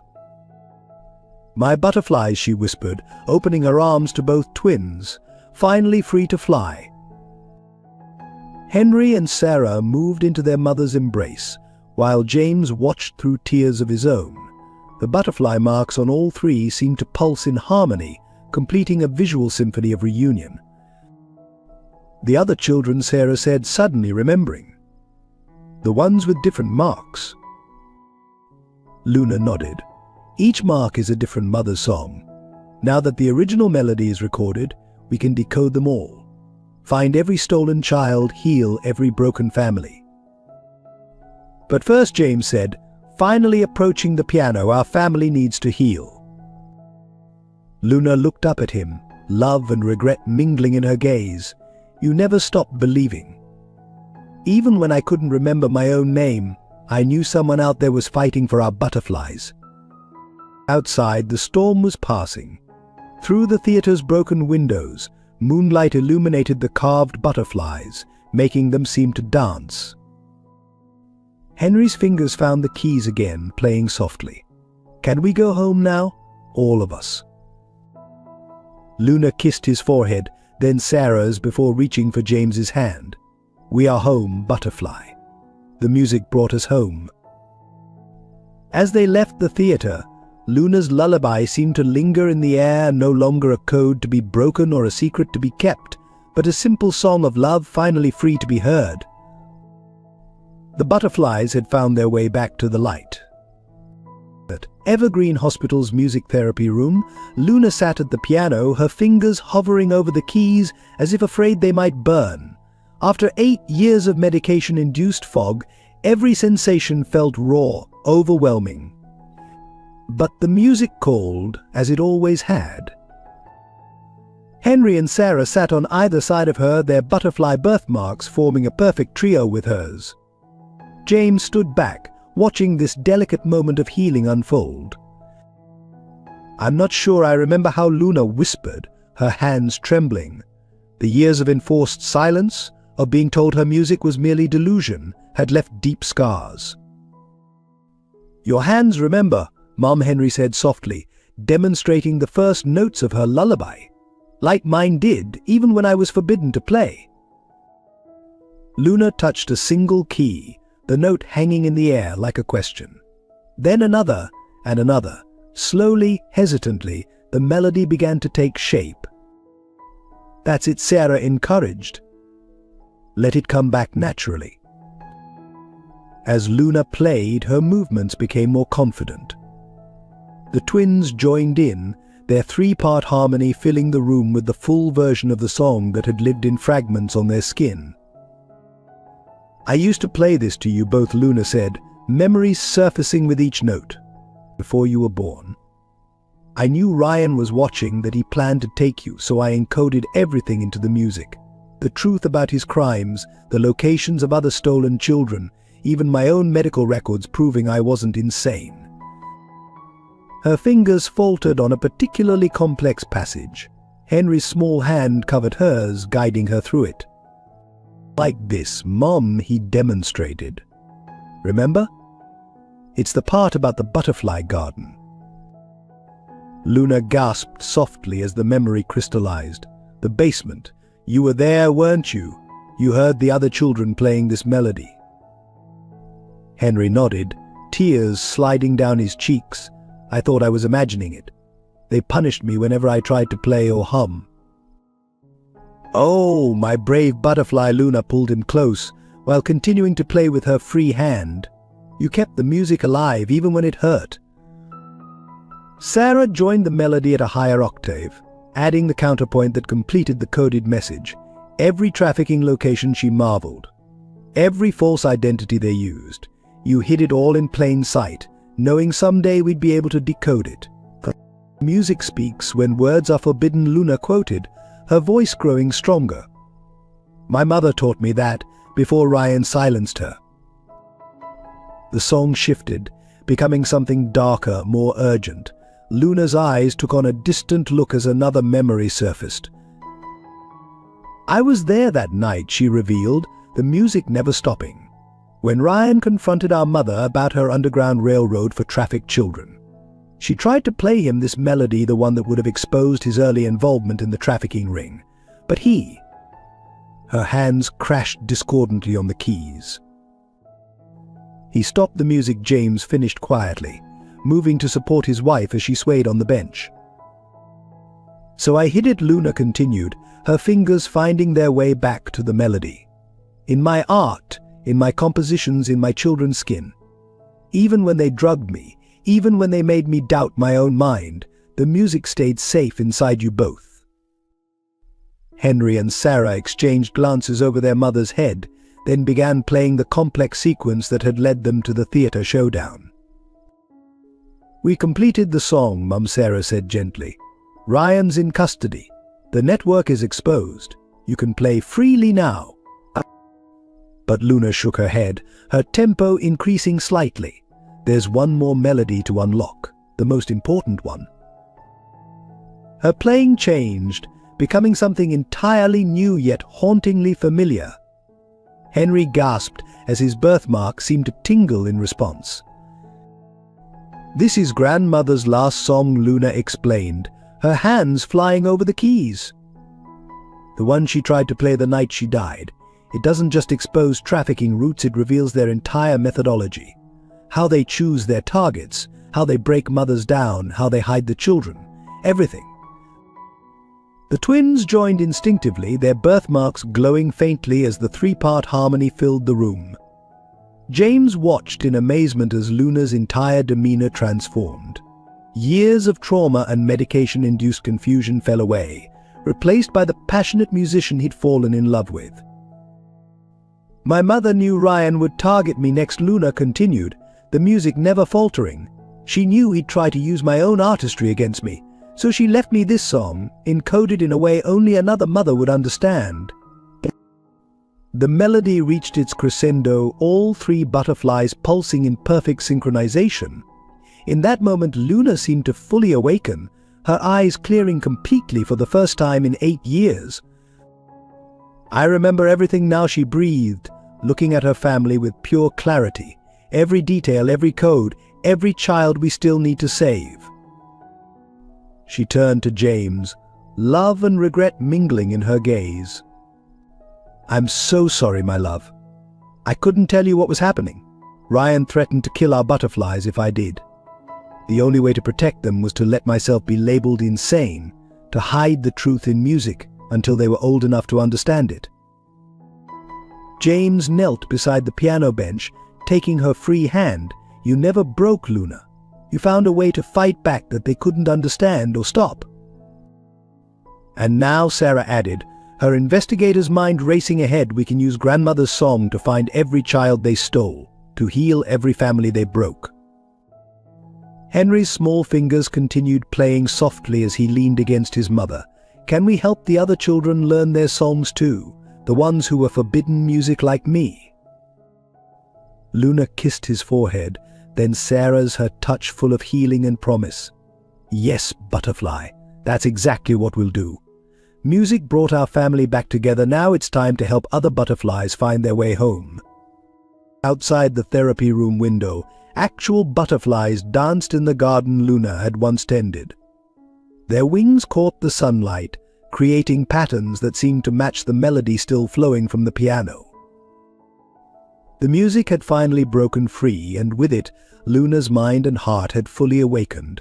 The healing could truly begin. The courthouse buzzed with tension as the Rivera case prepared to unfold. News cameras lined the steps, reporters vying for position as Sarah's investigation into the butterfly garden trafficking network had become international news. But in a quiet room away from the chaos, a more intimate drama played out. Henry sat at a small piano brought in specially for his testimony, his fingers hovering over the keys as Luna gently guided his hands. "Remember, butterfly," she whispered, "the music tells the truth, even when words fail." The boy nodded, his butterfly birthmark visible beneath his rolled-up sleeve. Gone were the days of hiding it in shame. Now it stood as evidence, a musical testimony encoded in skin. "What if I forget?" Henry's voice trembled slightly. Facing Ryan and Scarlett in court would be his greatest test yet. "You won't," Sarah assured him, her own mark matching his as she sat beside them. "The melody lives in our blood." James watched his family from the doorway, marveling at how far they'd come. Each of them bore scars from the achier nightmare Luna's battles with enforced medication, Sarah's unknowing search for her own identity, Henry's years of abuse. But here they sat, 3 butterflies ready to take flight. Detective Marshall entered quietly. "It's time. They're bringing Ryan in." The main courtroom fell silent as the Rivera family entered. Ryan, in prison orange, sat with his defense team, his face a mask of calculated innocence. But when Henry walked to the piano instead of the witness stand, that mask slipped slightly. "Objection," Ryan's lawyer stood. "This is highly irregular." Overruled Judge Chen responded firmly. "The court has reviewed the evidence regarding musical encoding. We will hear the witness's testimony in its original form." Henry's hands shook as he positioned them over the keys, but when he began to play Luna's lullaby, his touch was sure. The melody filled the courtroom, each note carrying years of hidden truth. Sarah approached the jury, her investigator's training evident, as she explained, "What you're hearing isn't just music. It's a sophisticated encoding system developed by generations of mothers to protect children from traffickers.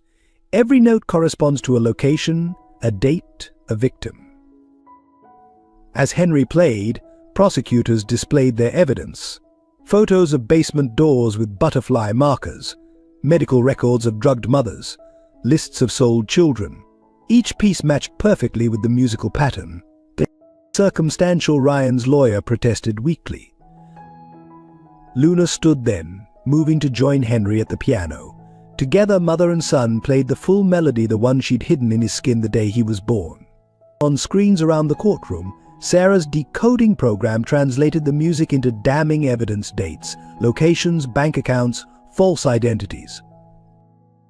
"My mother created this system," Luna testified, never stopping her playing, to help trafficked children escape.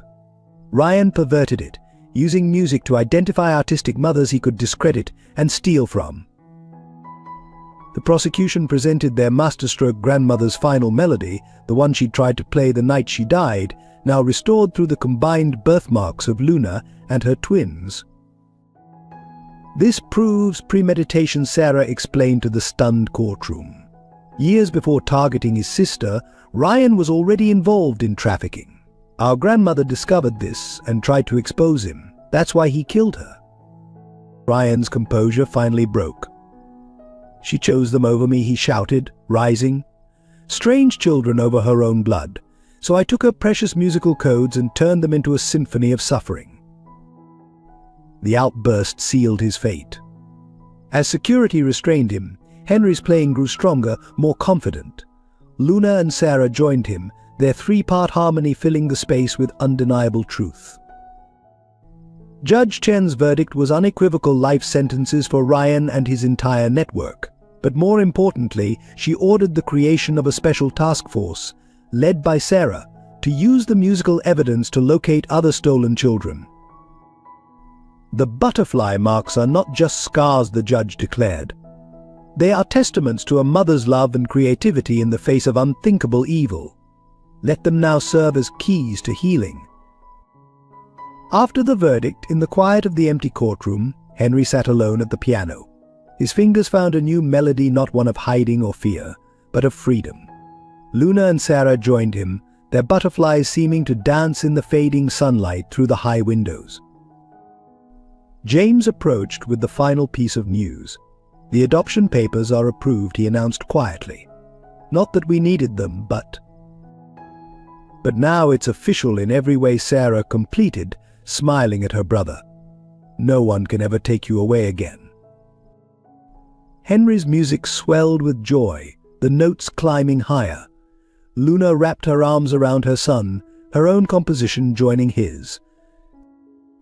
"You know what this means?" she asked softly. "You can go to real school now, take proper music lessons, be a normal child." Normal, Henry tested the word. with a family and everything. With everything, James confirmed, though I'd say our family is rather extraordinarily normal. Maria appeared with a surprise Luna's old butterfly pendant, recovered from evidence. As Luna fastened it around Henry's neck, all 3 birthmarks seemed to glow.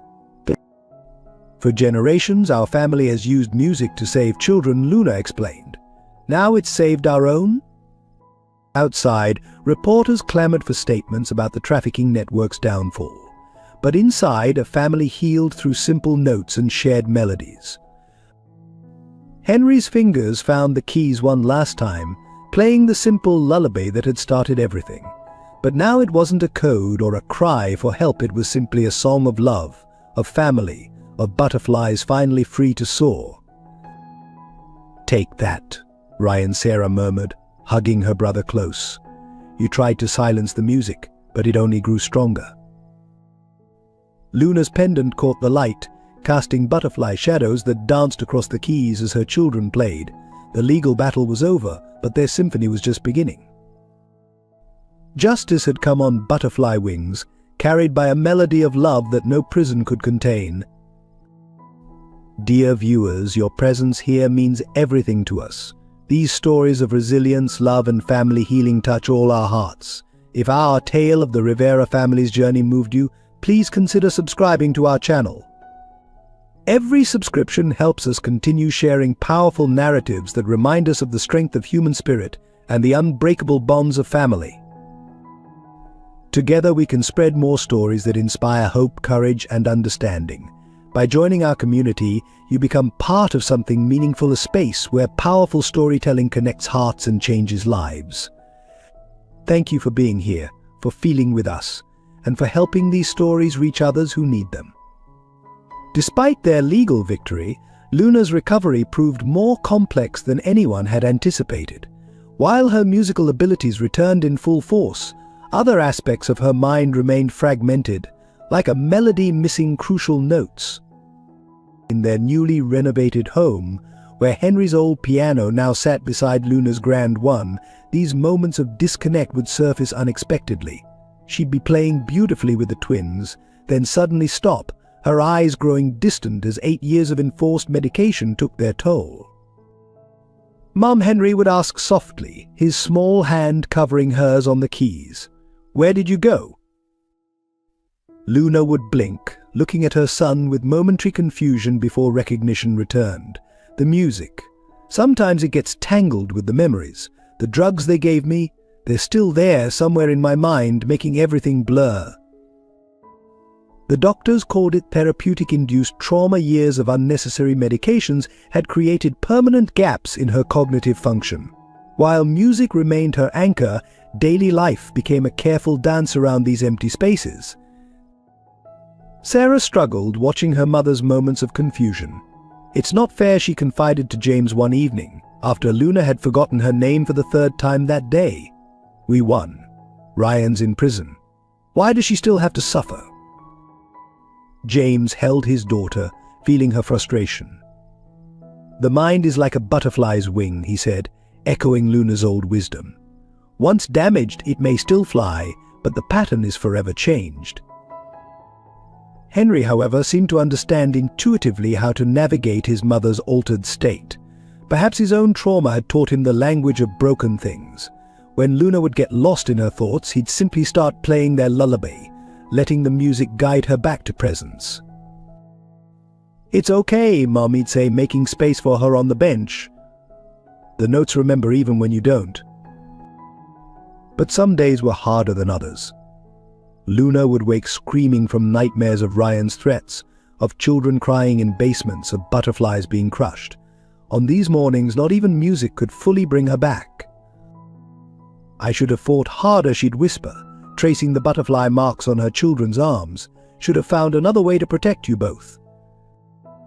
"You did fight," Sarah would insist, holding her mother close. "You fought with everything you had. You encoded the truth in our skin, in your music, in your art. You never stopped fighting."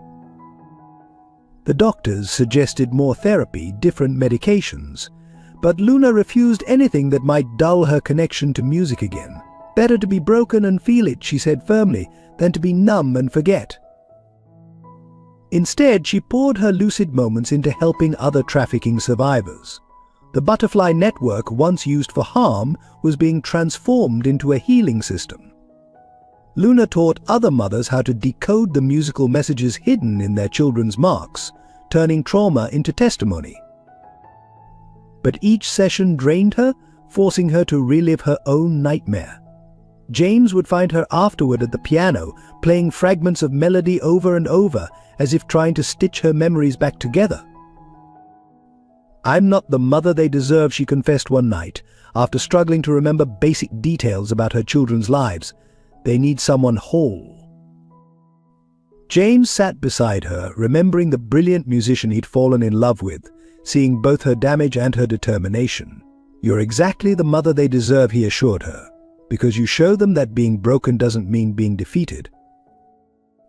Henry, overhearing, came to sit at Luna's other side. Without speaking, he began playing their lullaby, his small fingers strong and sure on the keys. Sarah joined them, completing the harmony. Luna's hands found their place in the melody, muscle memory carrying her through the fog.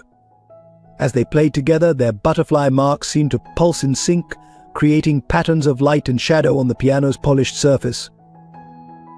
"See," Henry said softly. "The music remembers for all of us." Luna looked at her son, this child who had survived years of abuse yet still played with such gentle grace. At her daughter, who had turned her own trauma into a force for justice. At her husband, who had never stopped believing in their family's song. "Maybe," she whispered, her fingers continuing the melody, "being whole isn't about having no broken pieces. Maybe it's about learning to play beautifully with what remains." Outside their window, real butterflies danced in the garden, their wings catching the light like notes made visible.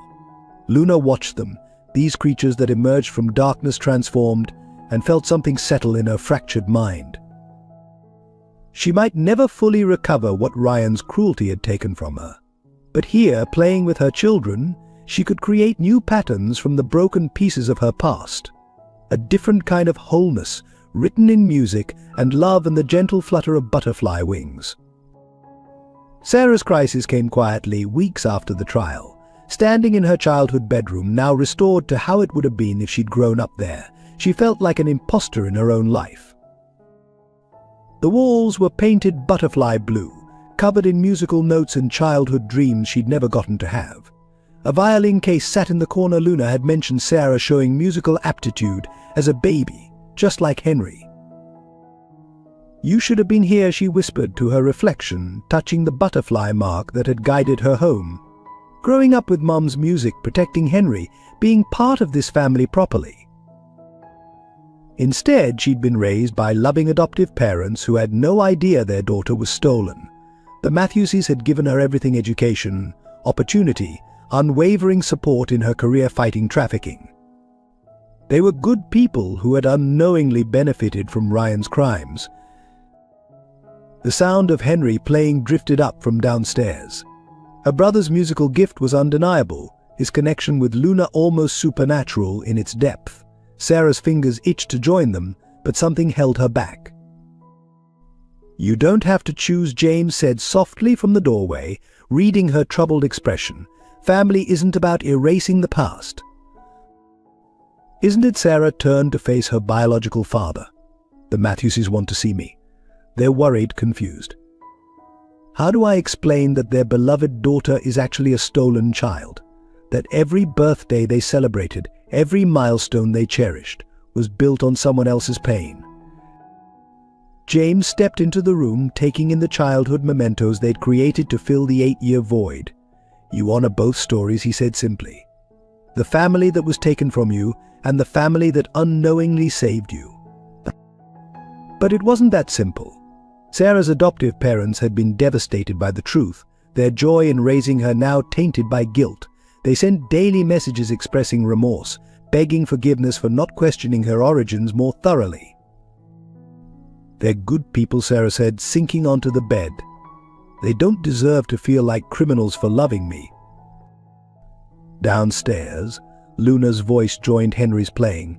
their harmony floating up like a question Sarah couldn't answer. How could she merge these two worlds? The accomplished investigator she'd become through the Matthews's support, and the stolen butterfly finally returned to her musical nest. "I feel like I'm betraying someone no matter what I do," she admitted. "If I fully embrace being a Rivera, I dishonor the people who raised me. If I maintain my Matthews identity, I'm rejecting Mom and Henry after they waited so long for me." "Oh," came Luna's voice as she appeared in the doorway, "you're rejecting the false choice Ryan tried to force on all of us. The idea that love must be exclusive to be real." Sarah looked up to find her mother watching her with clear eyes, one of her increasingly precious lucid moments. Henry peeked around Luna's waist, his small face serious. "The music sounds better with all the parts," he offered quietly, "even the ones that were missing for a while." Luna crossed to sit beside her daughter, taking Sarah's hands in hers. "Your adoptive parents gave you something precious, a safe childhood, the strength to become who you are. That's not a betrayal of us. It's a miracle that helped bring our family back together." "But they're so hurt," Sarah whispered. "They keep apologizing for not knowing." "Then we heal that too," Luna said firmly. "Invite them here. Let them see that their love for you helped save not just you, but Henry too. Your investigative skills, shaped by their support, brought down the very network that stole you." Henry moved to the violin case, opening it carefully. "Maybe," he suggested, "we could all play together? The Matthewses could learn our song too." Sarah felt tears spill over. "They're not musical." "Music isn't just about playing instruments," Luna reminded her. "It's about harmony, about different parts creating something beautiful together. Your adoptive parents are part of your song, Sarah, and therefore part of ours." James watched his daughter absorb this, seeing the weight lift slightly from her shoulders. "Family," he added softly, "is like a butterfly's migration. Sometimes the path isn't straight, but every stop along the way serves a purpose." Sarah looked around the room again, seeing it differently now, not as a shrine to what was lost, but as a bridge between her worlds. The butterfly mark on her arm seemed to pulse gently, reminding her that some patterns were meant to be complex. "So I don't have to choose?" she asked, sounding young for the first time since coming home. "No, butterfly," Luna assured her, as Henry began playing their lullaby on the violin. "You just have to let all the parts of your song exist together." Sarah closed her eyes, letting the music wash over her. Perhaps there was room for both families in this melody, all the love, all the loss, all the complicated beauty of finding her way home while honoring the path that led her there. The neighborhood's transformation began with a bouquet of flowers, left anonymously on the Rivera's doorstep. The attached note read simply, "We should have seen. We should have helped. Please forgive us." More followed, letters of apology, offers of support, confessions of willful blindness. The community that had once shunned James as delusional and labeled Henry a troublemaker now grappled with their collective guilt. Mrs. Anderson, who had been among the loudest critics, came in person. She stood in the Rivera's living room, watching Henry play the piano with Luna, tears streaming down her face. "I saw the bruises," she admitted, her voice breaking.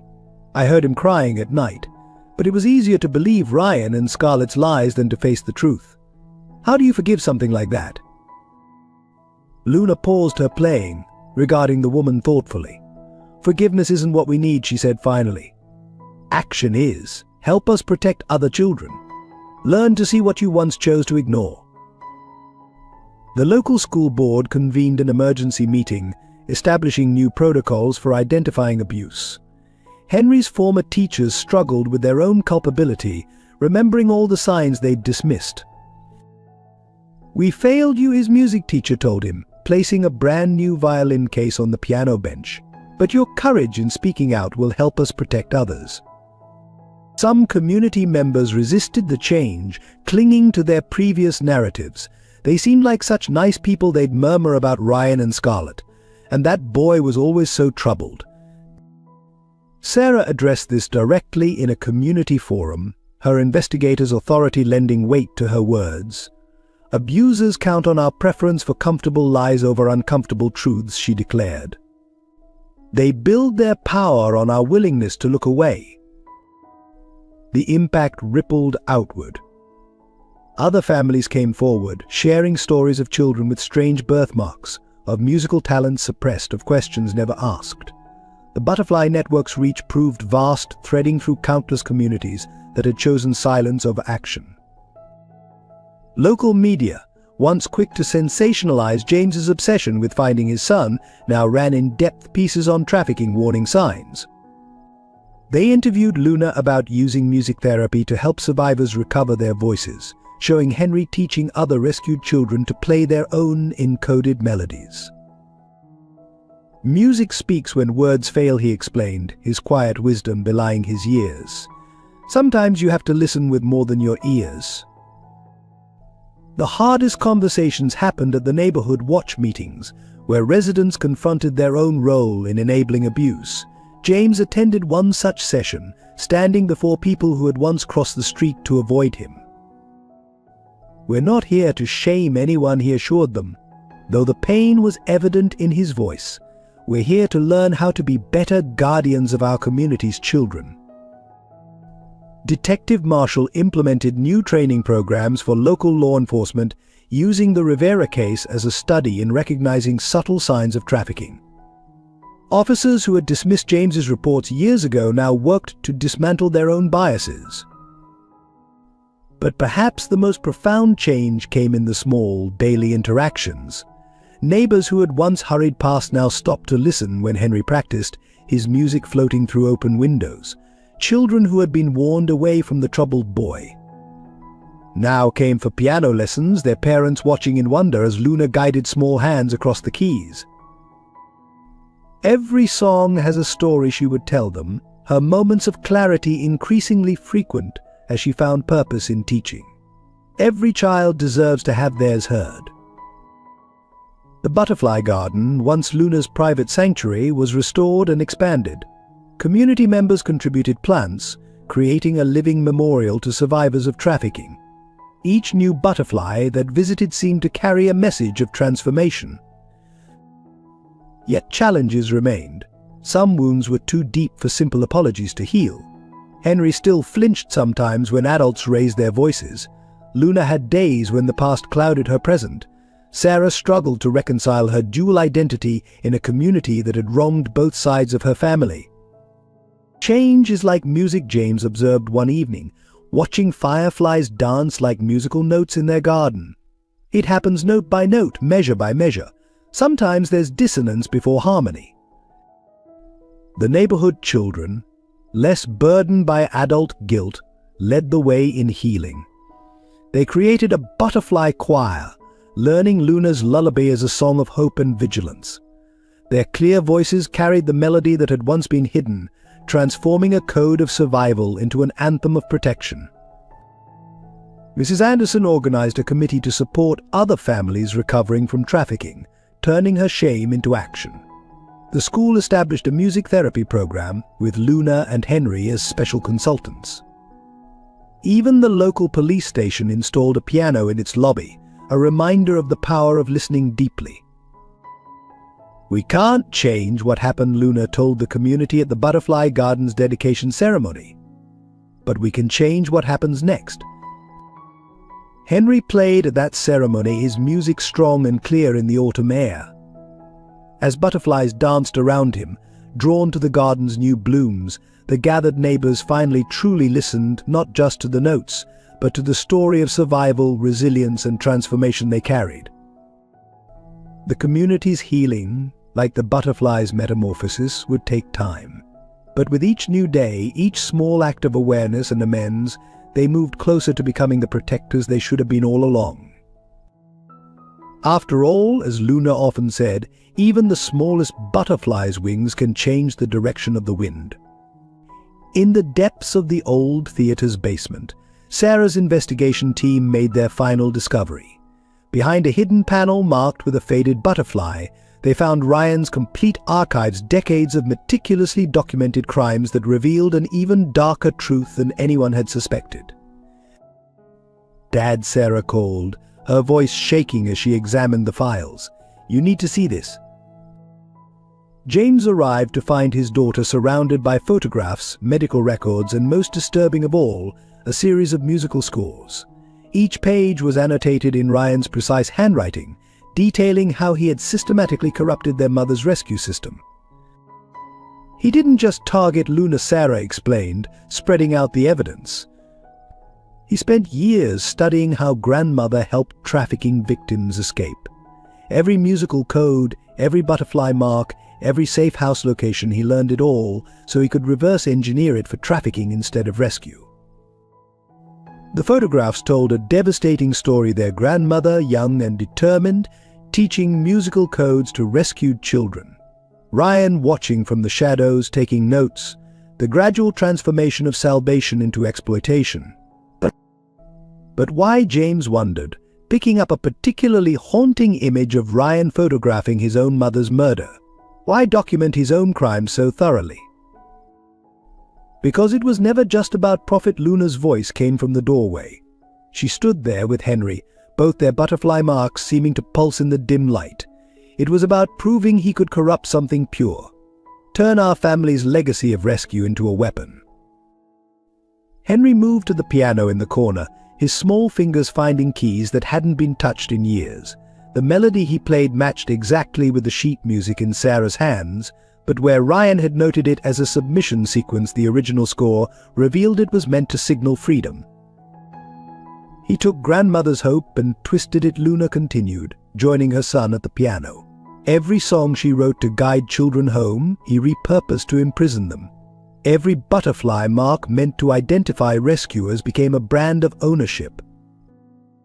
Sarah's team brought in more evidence, ledgers showing hundreds of children sold, recordings of mothers being systematically discredited, detailed analyses of how to break artistic spirits.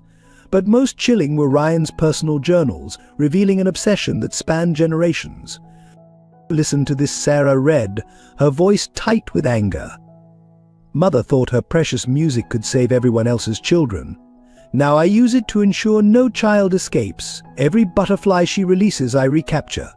Every song of freedom becomes a chain." James watched his wife and son playing together, their matching marks catching the light. But he failed, he realized. The music was stronger than his hatred. Luna nodded, never stopping her playing. He could corrupt the system, but not the soul of it. The truth stayed alive in our DNA, in our children's instincts, in the very marks he tried to use against us. Henry's playing grew stronger, more confident. "That's why they punished me whenever I tried to make music," he said softly. "They knew I was remembering something they couldn't erase." Detective Marshall arrived with the final piece of evidence, a recording from the night of the grandmother's murder. In it, she played one last melody while confronting Ryan about discovering his trafficking involvement. Her final words were clear: "You can silence me, but the music will survive. Every butterfly carries a piece of the truth." She knew Sarah breathed. She knew he would target Luna next, so she encoded everything into that last song. The same notes that became our birthmarks. Luna's hands moved instinctively through the melody her mother had died protecting. She gave her life to ensure the truth would survive in her grandchildren's skin. Ryan thought he was destroying her legacy, but he was actually ensuring it would survive through you both. The team continued cataloging evidence, but James's attention was on his family at the piano. 3 generations of musical code, of butterfly messages, of love stronger than hatred, all contained in the simple beauty of their playing together. "What happens now?" Henry asked, his fingers never faltering on the keys. Sarah squared her shoulders, every inch the determined investigator. "Now we use Ryan's own records to find every child he stole, every mother he silenced. His documentation of corruption becomes our roadmap to healing." And the music Henry pressed, looking up at Luna. His mother smiled, her clarity stronger than ever in this moment of truth. The music goes back to what it was always meant to be a guide home for lost butterflies. As if in response, their 3 birthmarks seem to glow stronger, the hidden notes in their pattern singing a song of justice finally served, of truth finally heard, of family legacy restored to its original purpose of hope and rescue.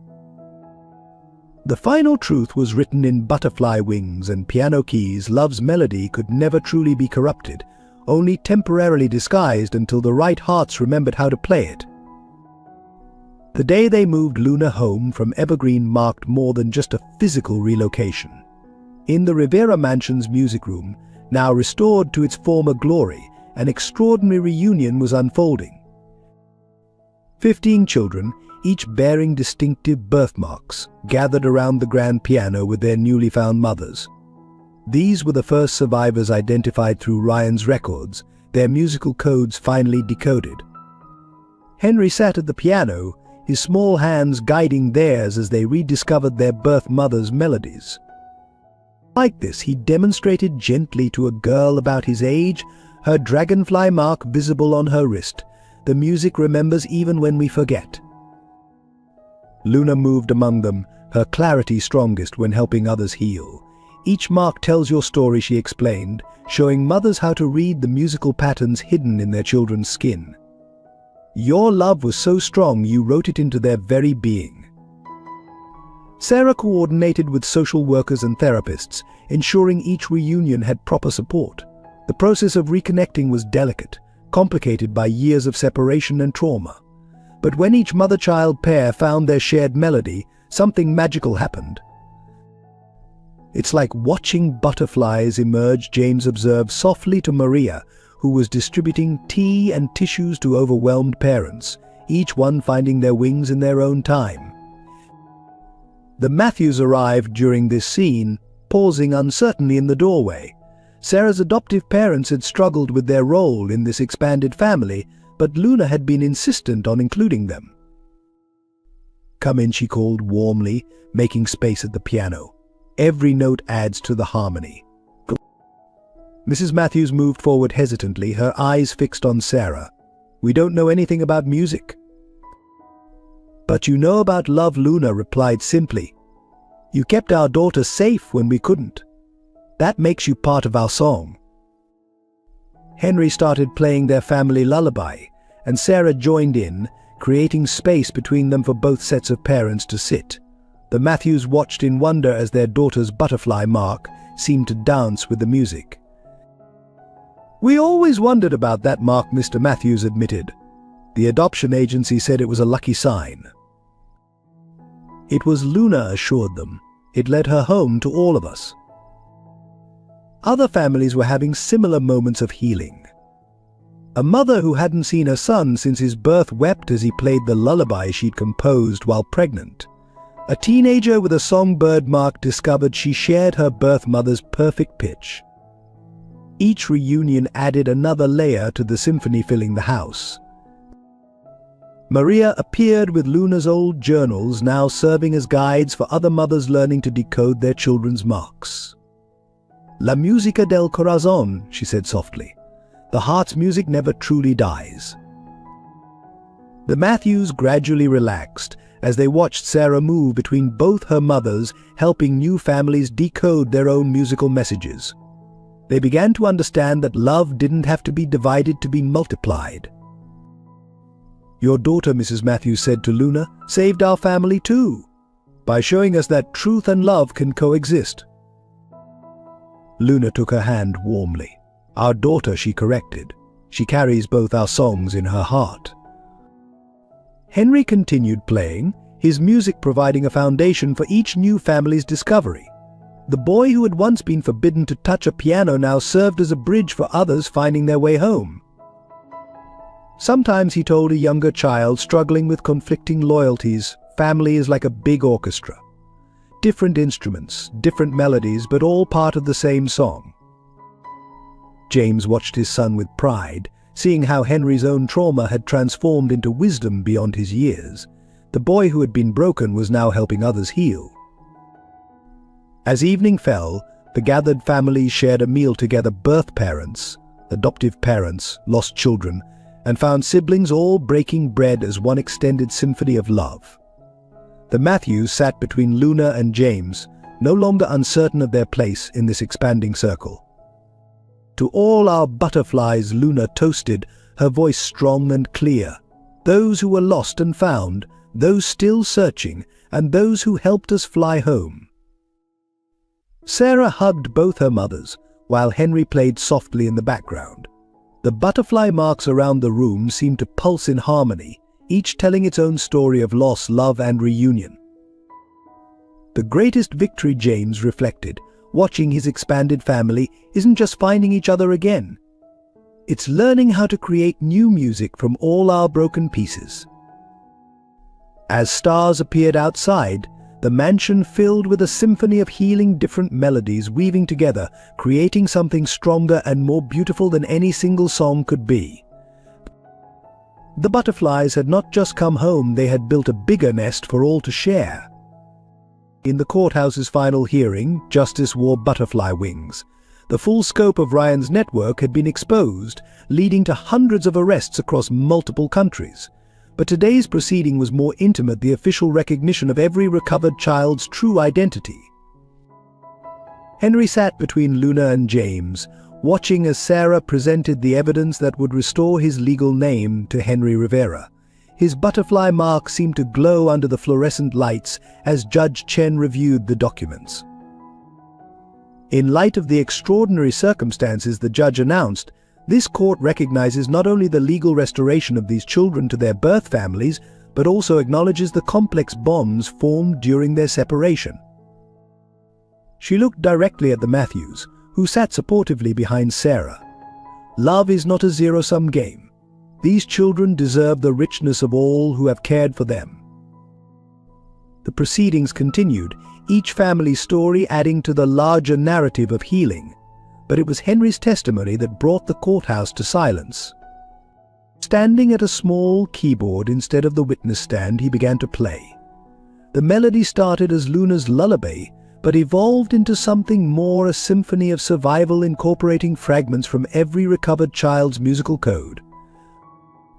"The music tells our story," he explained, his young voice steady. "Not just of what was taken, but of what survived, what we're building now."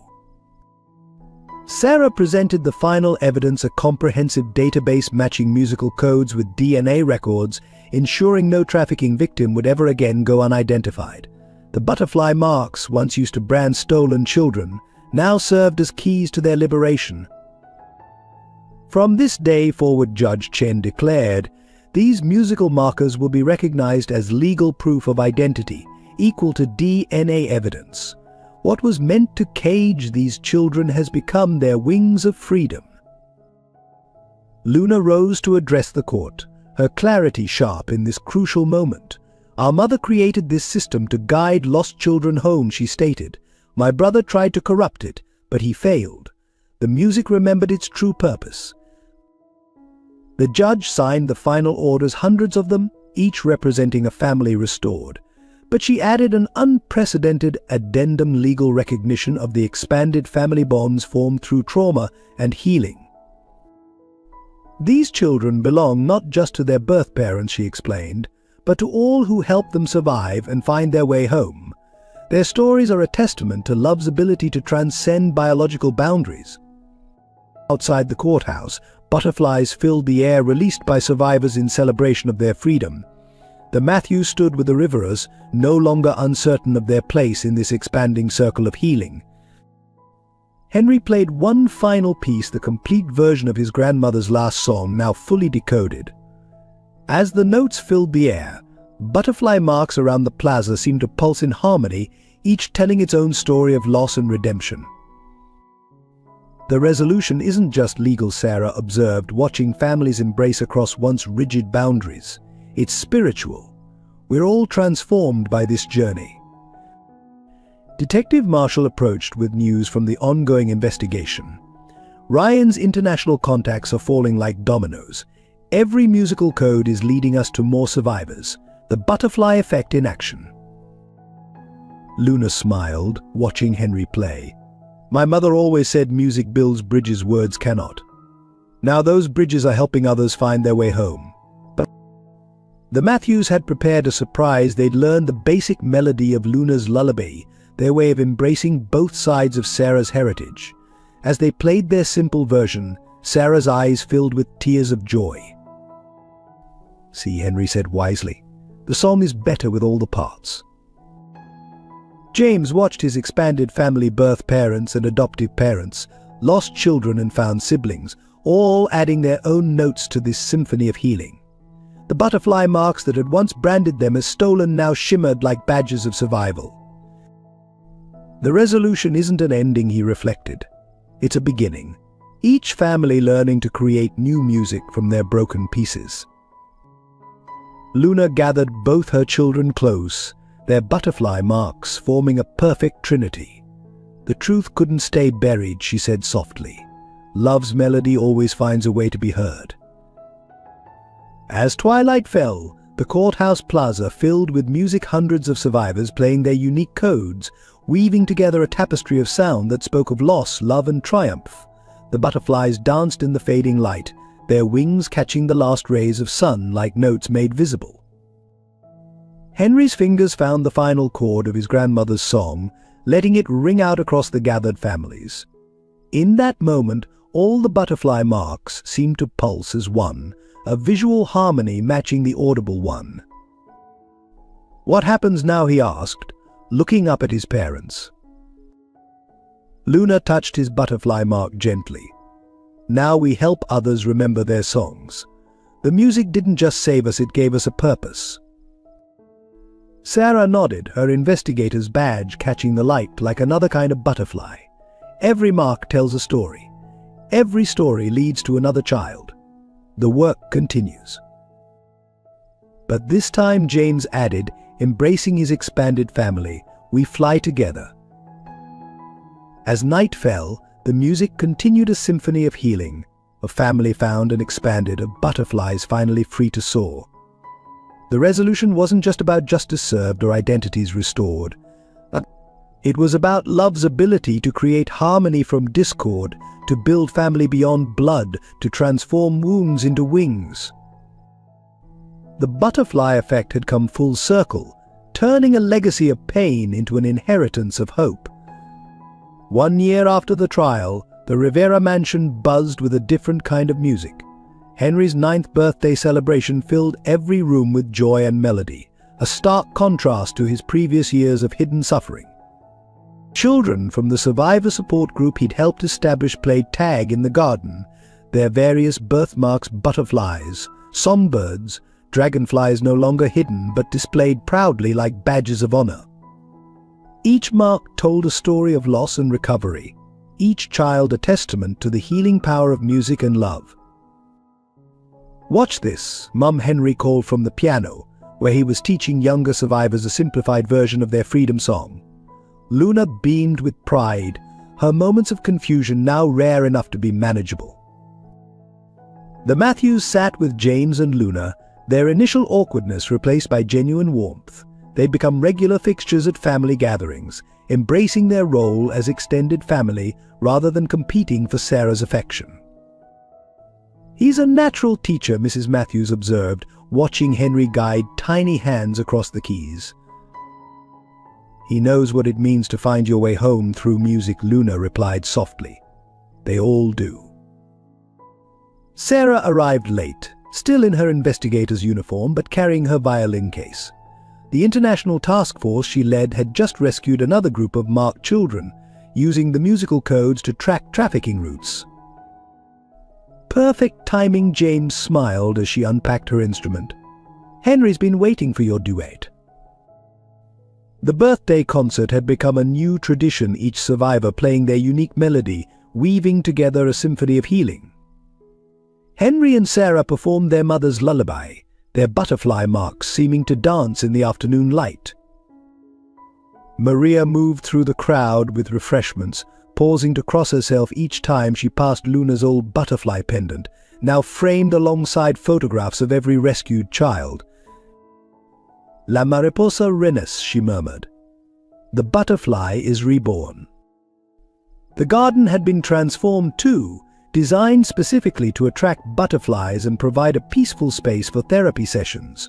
Survivors and their families could often be found there, using music and nature to rebuild broken bonds.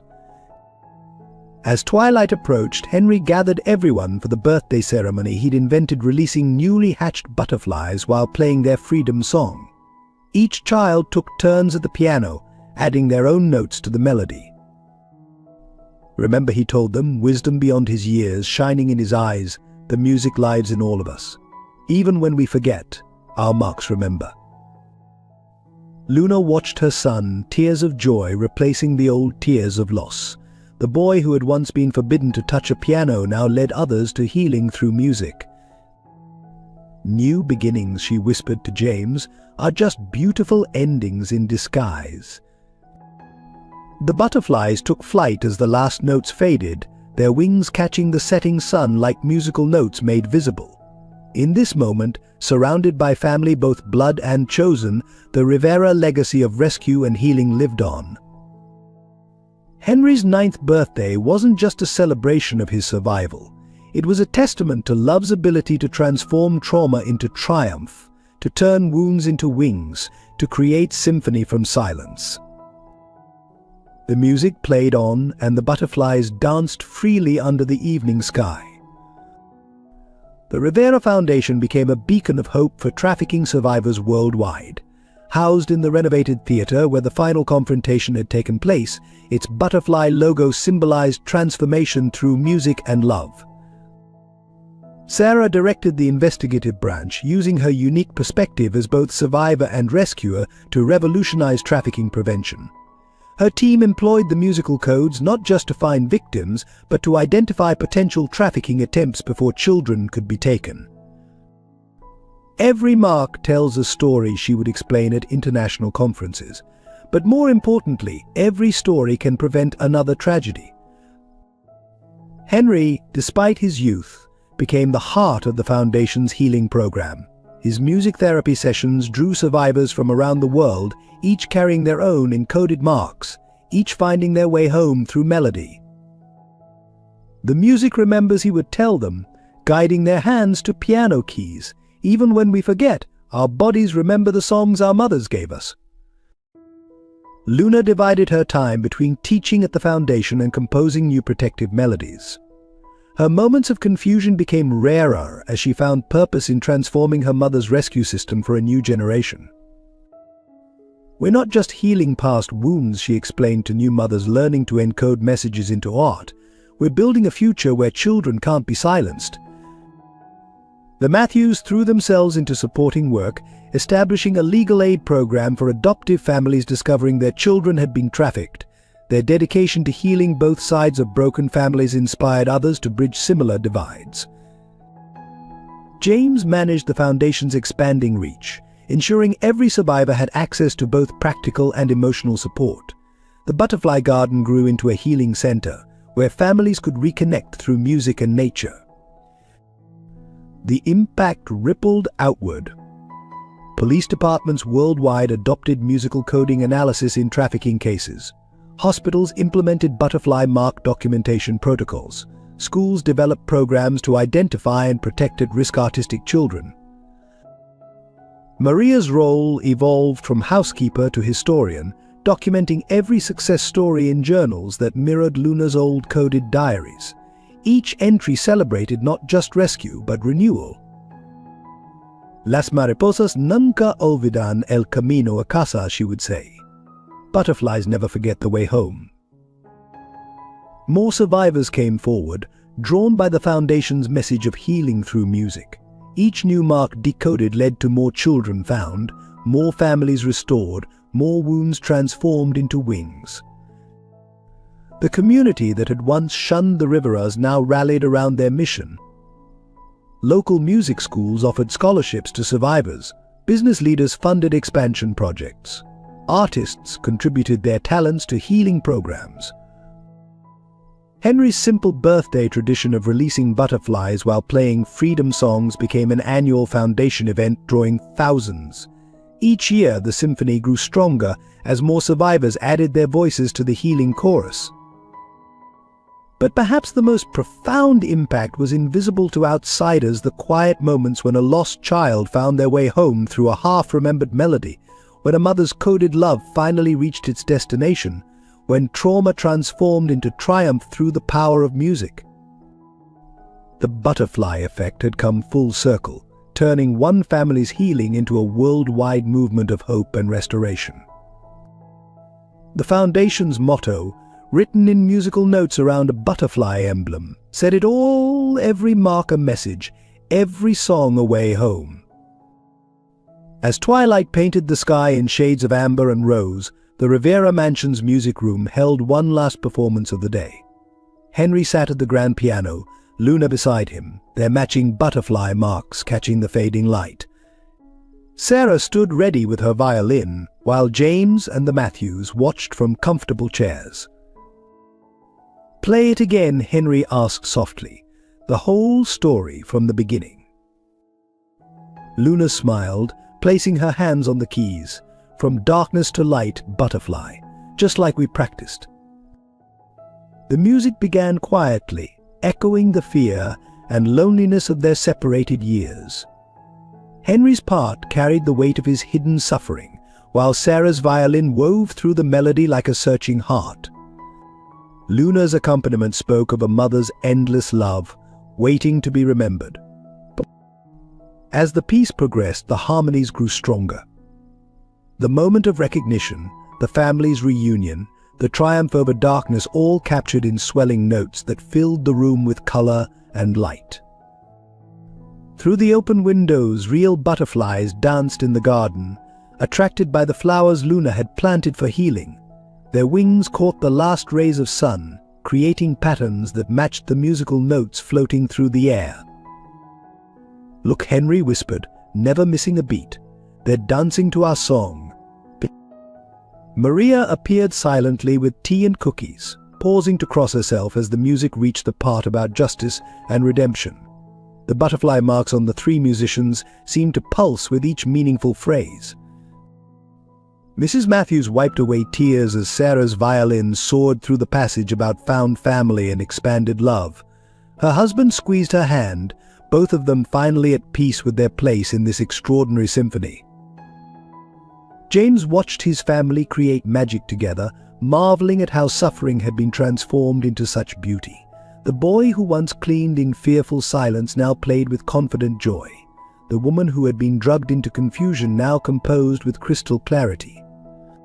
The daughter who had unknowingly searched for her own story now helped others find theirs. As the piece neared its end, Luna added a new section they'd never played before. Henry and Sarah followed instinctively, their marks glowing brighter as the fresh melody spoke of future hope and endless possibility. "The story isn't over," Luna explained, as the final notes hung in the air. "It keeps growing, like rings in water, when a butterfly touches the surface." "Or like love," Henry added, wise beyond his years, "when it finally finds its way home." Outside, the first stars appeared, twinkling like musical notes in the darkening sky.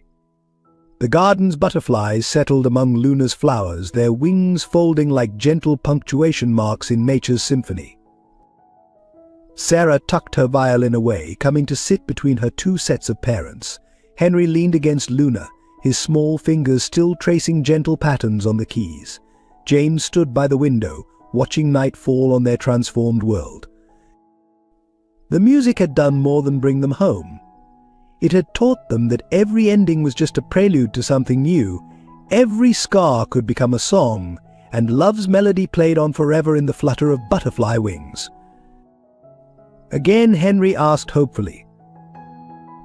Again they all agreed, as the first notes of their family symphony filled the peaceful night. This emotional story of family, healing, and the unbreakable bonds of love deserves your support, doesn't it? Please take a moment to subscribe to our channel, like this video, and share it with your loved ones. Don't forget to share your own thoughts and what this story taught you in the comments below. Our team extends our deepest gratitude to all our viewers for your continuous support and dedication to these meaningful narratives.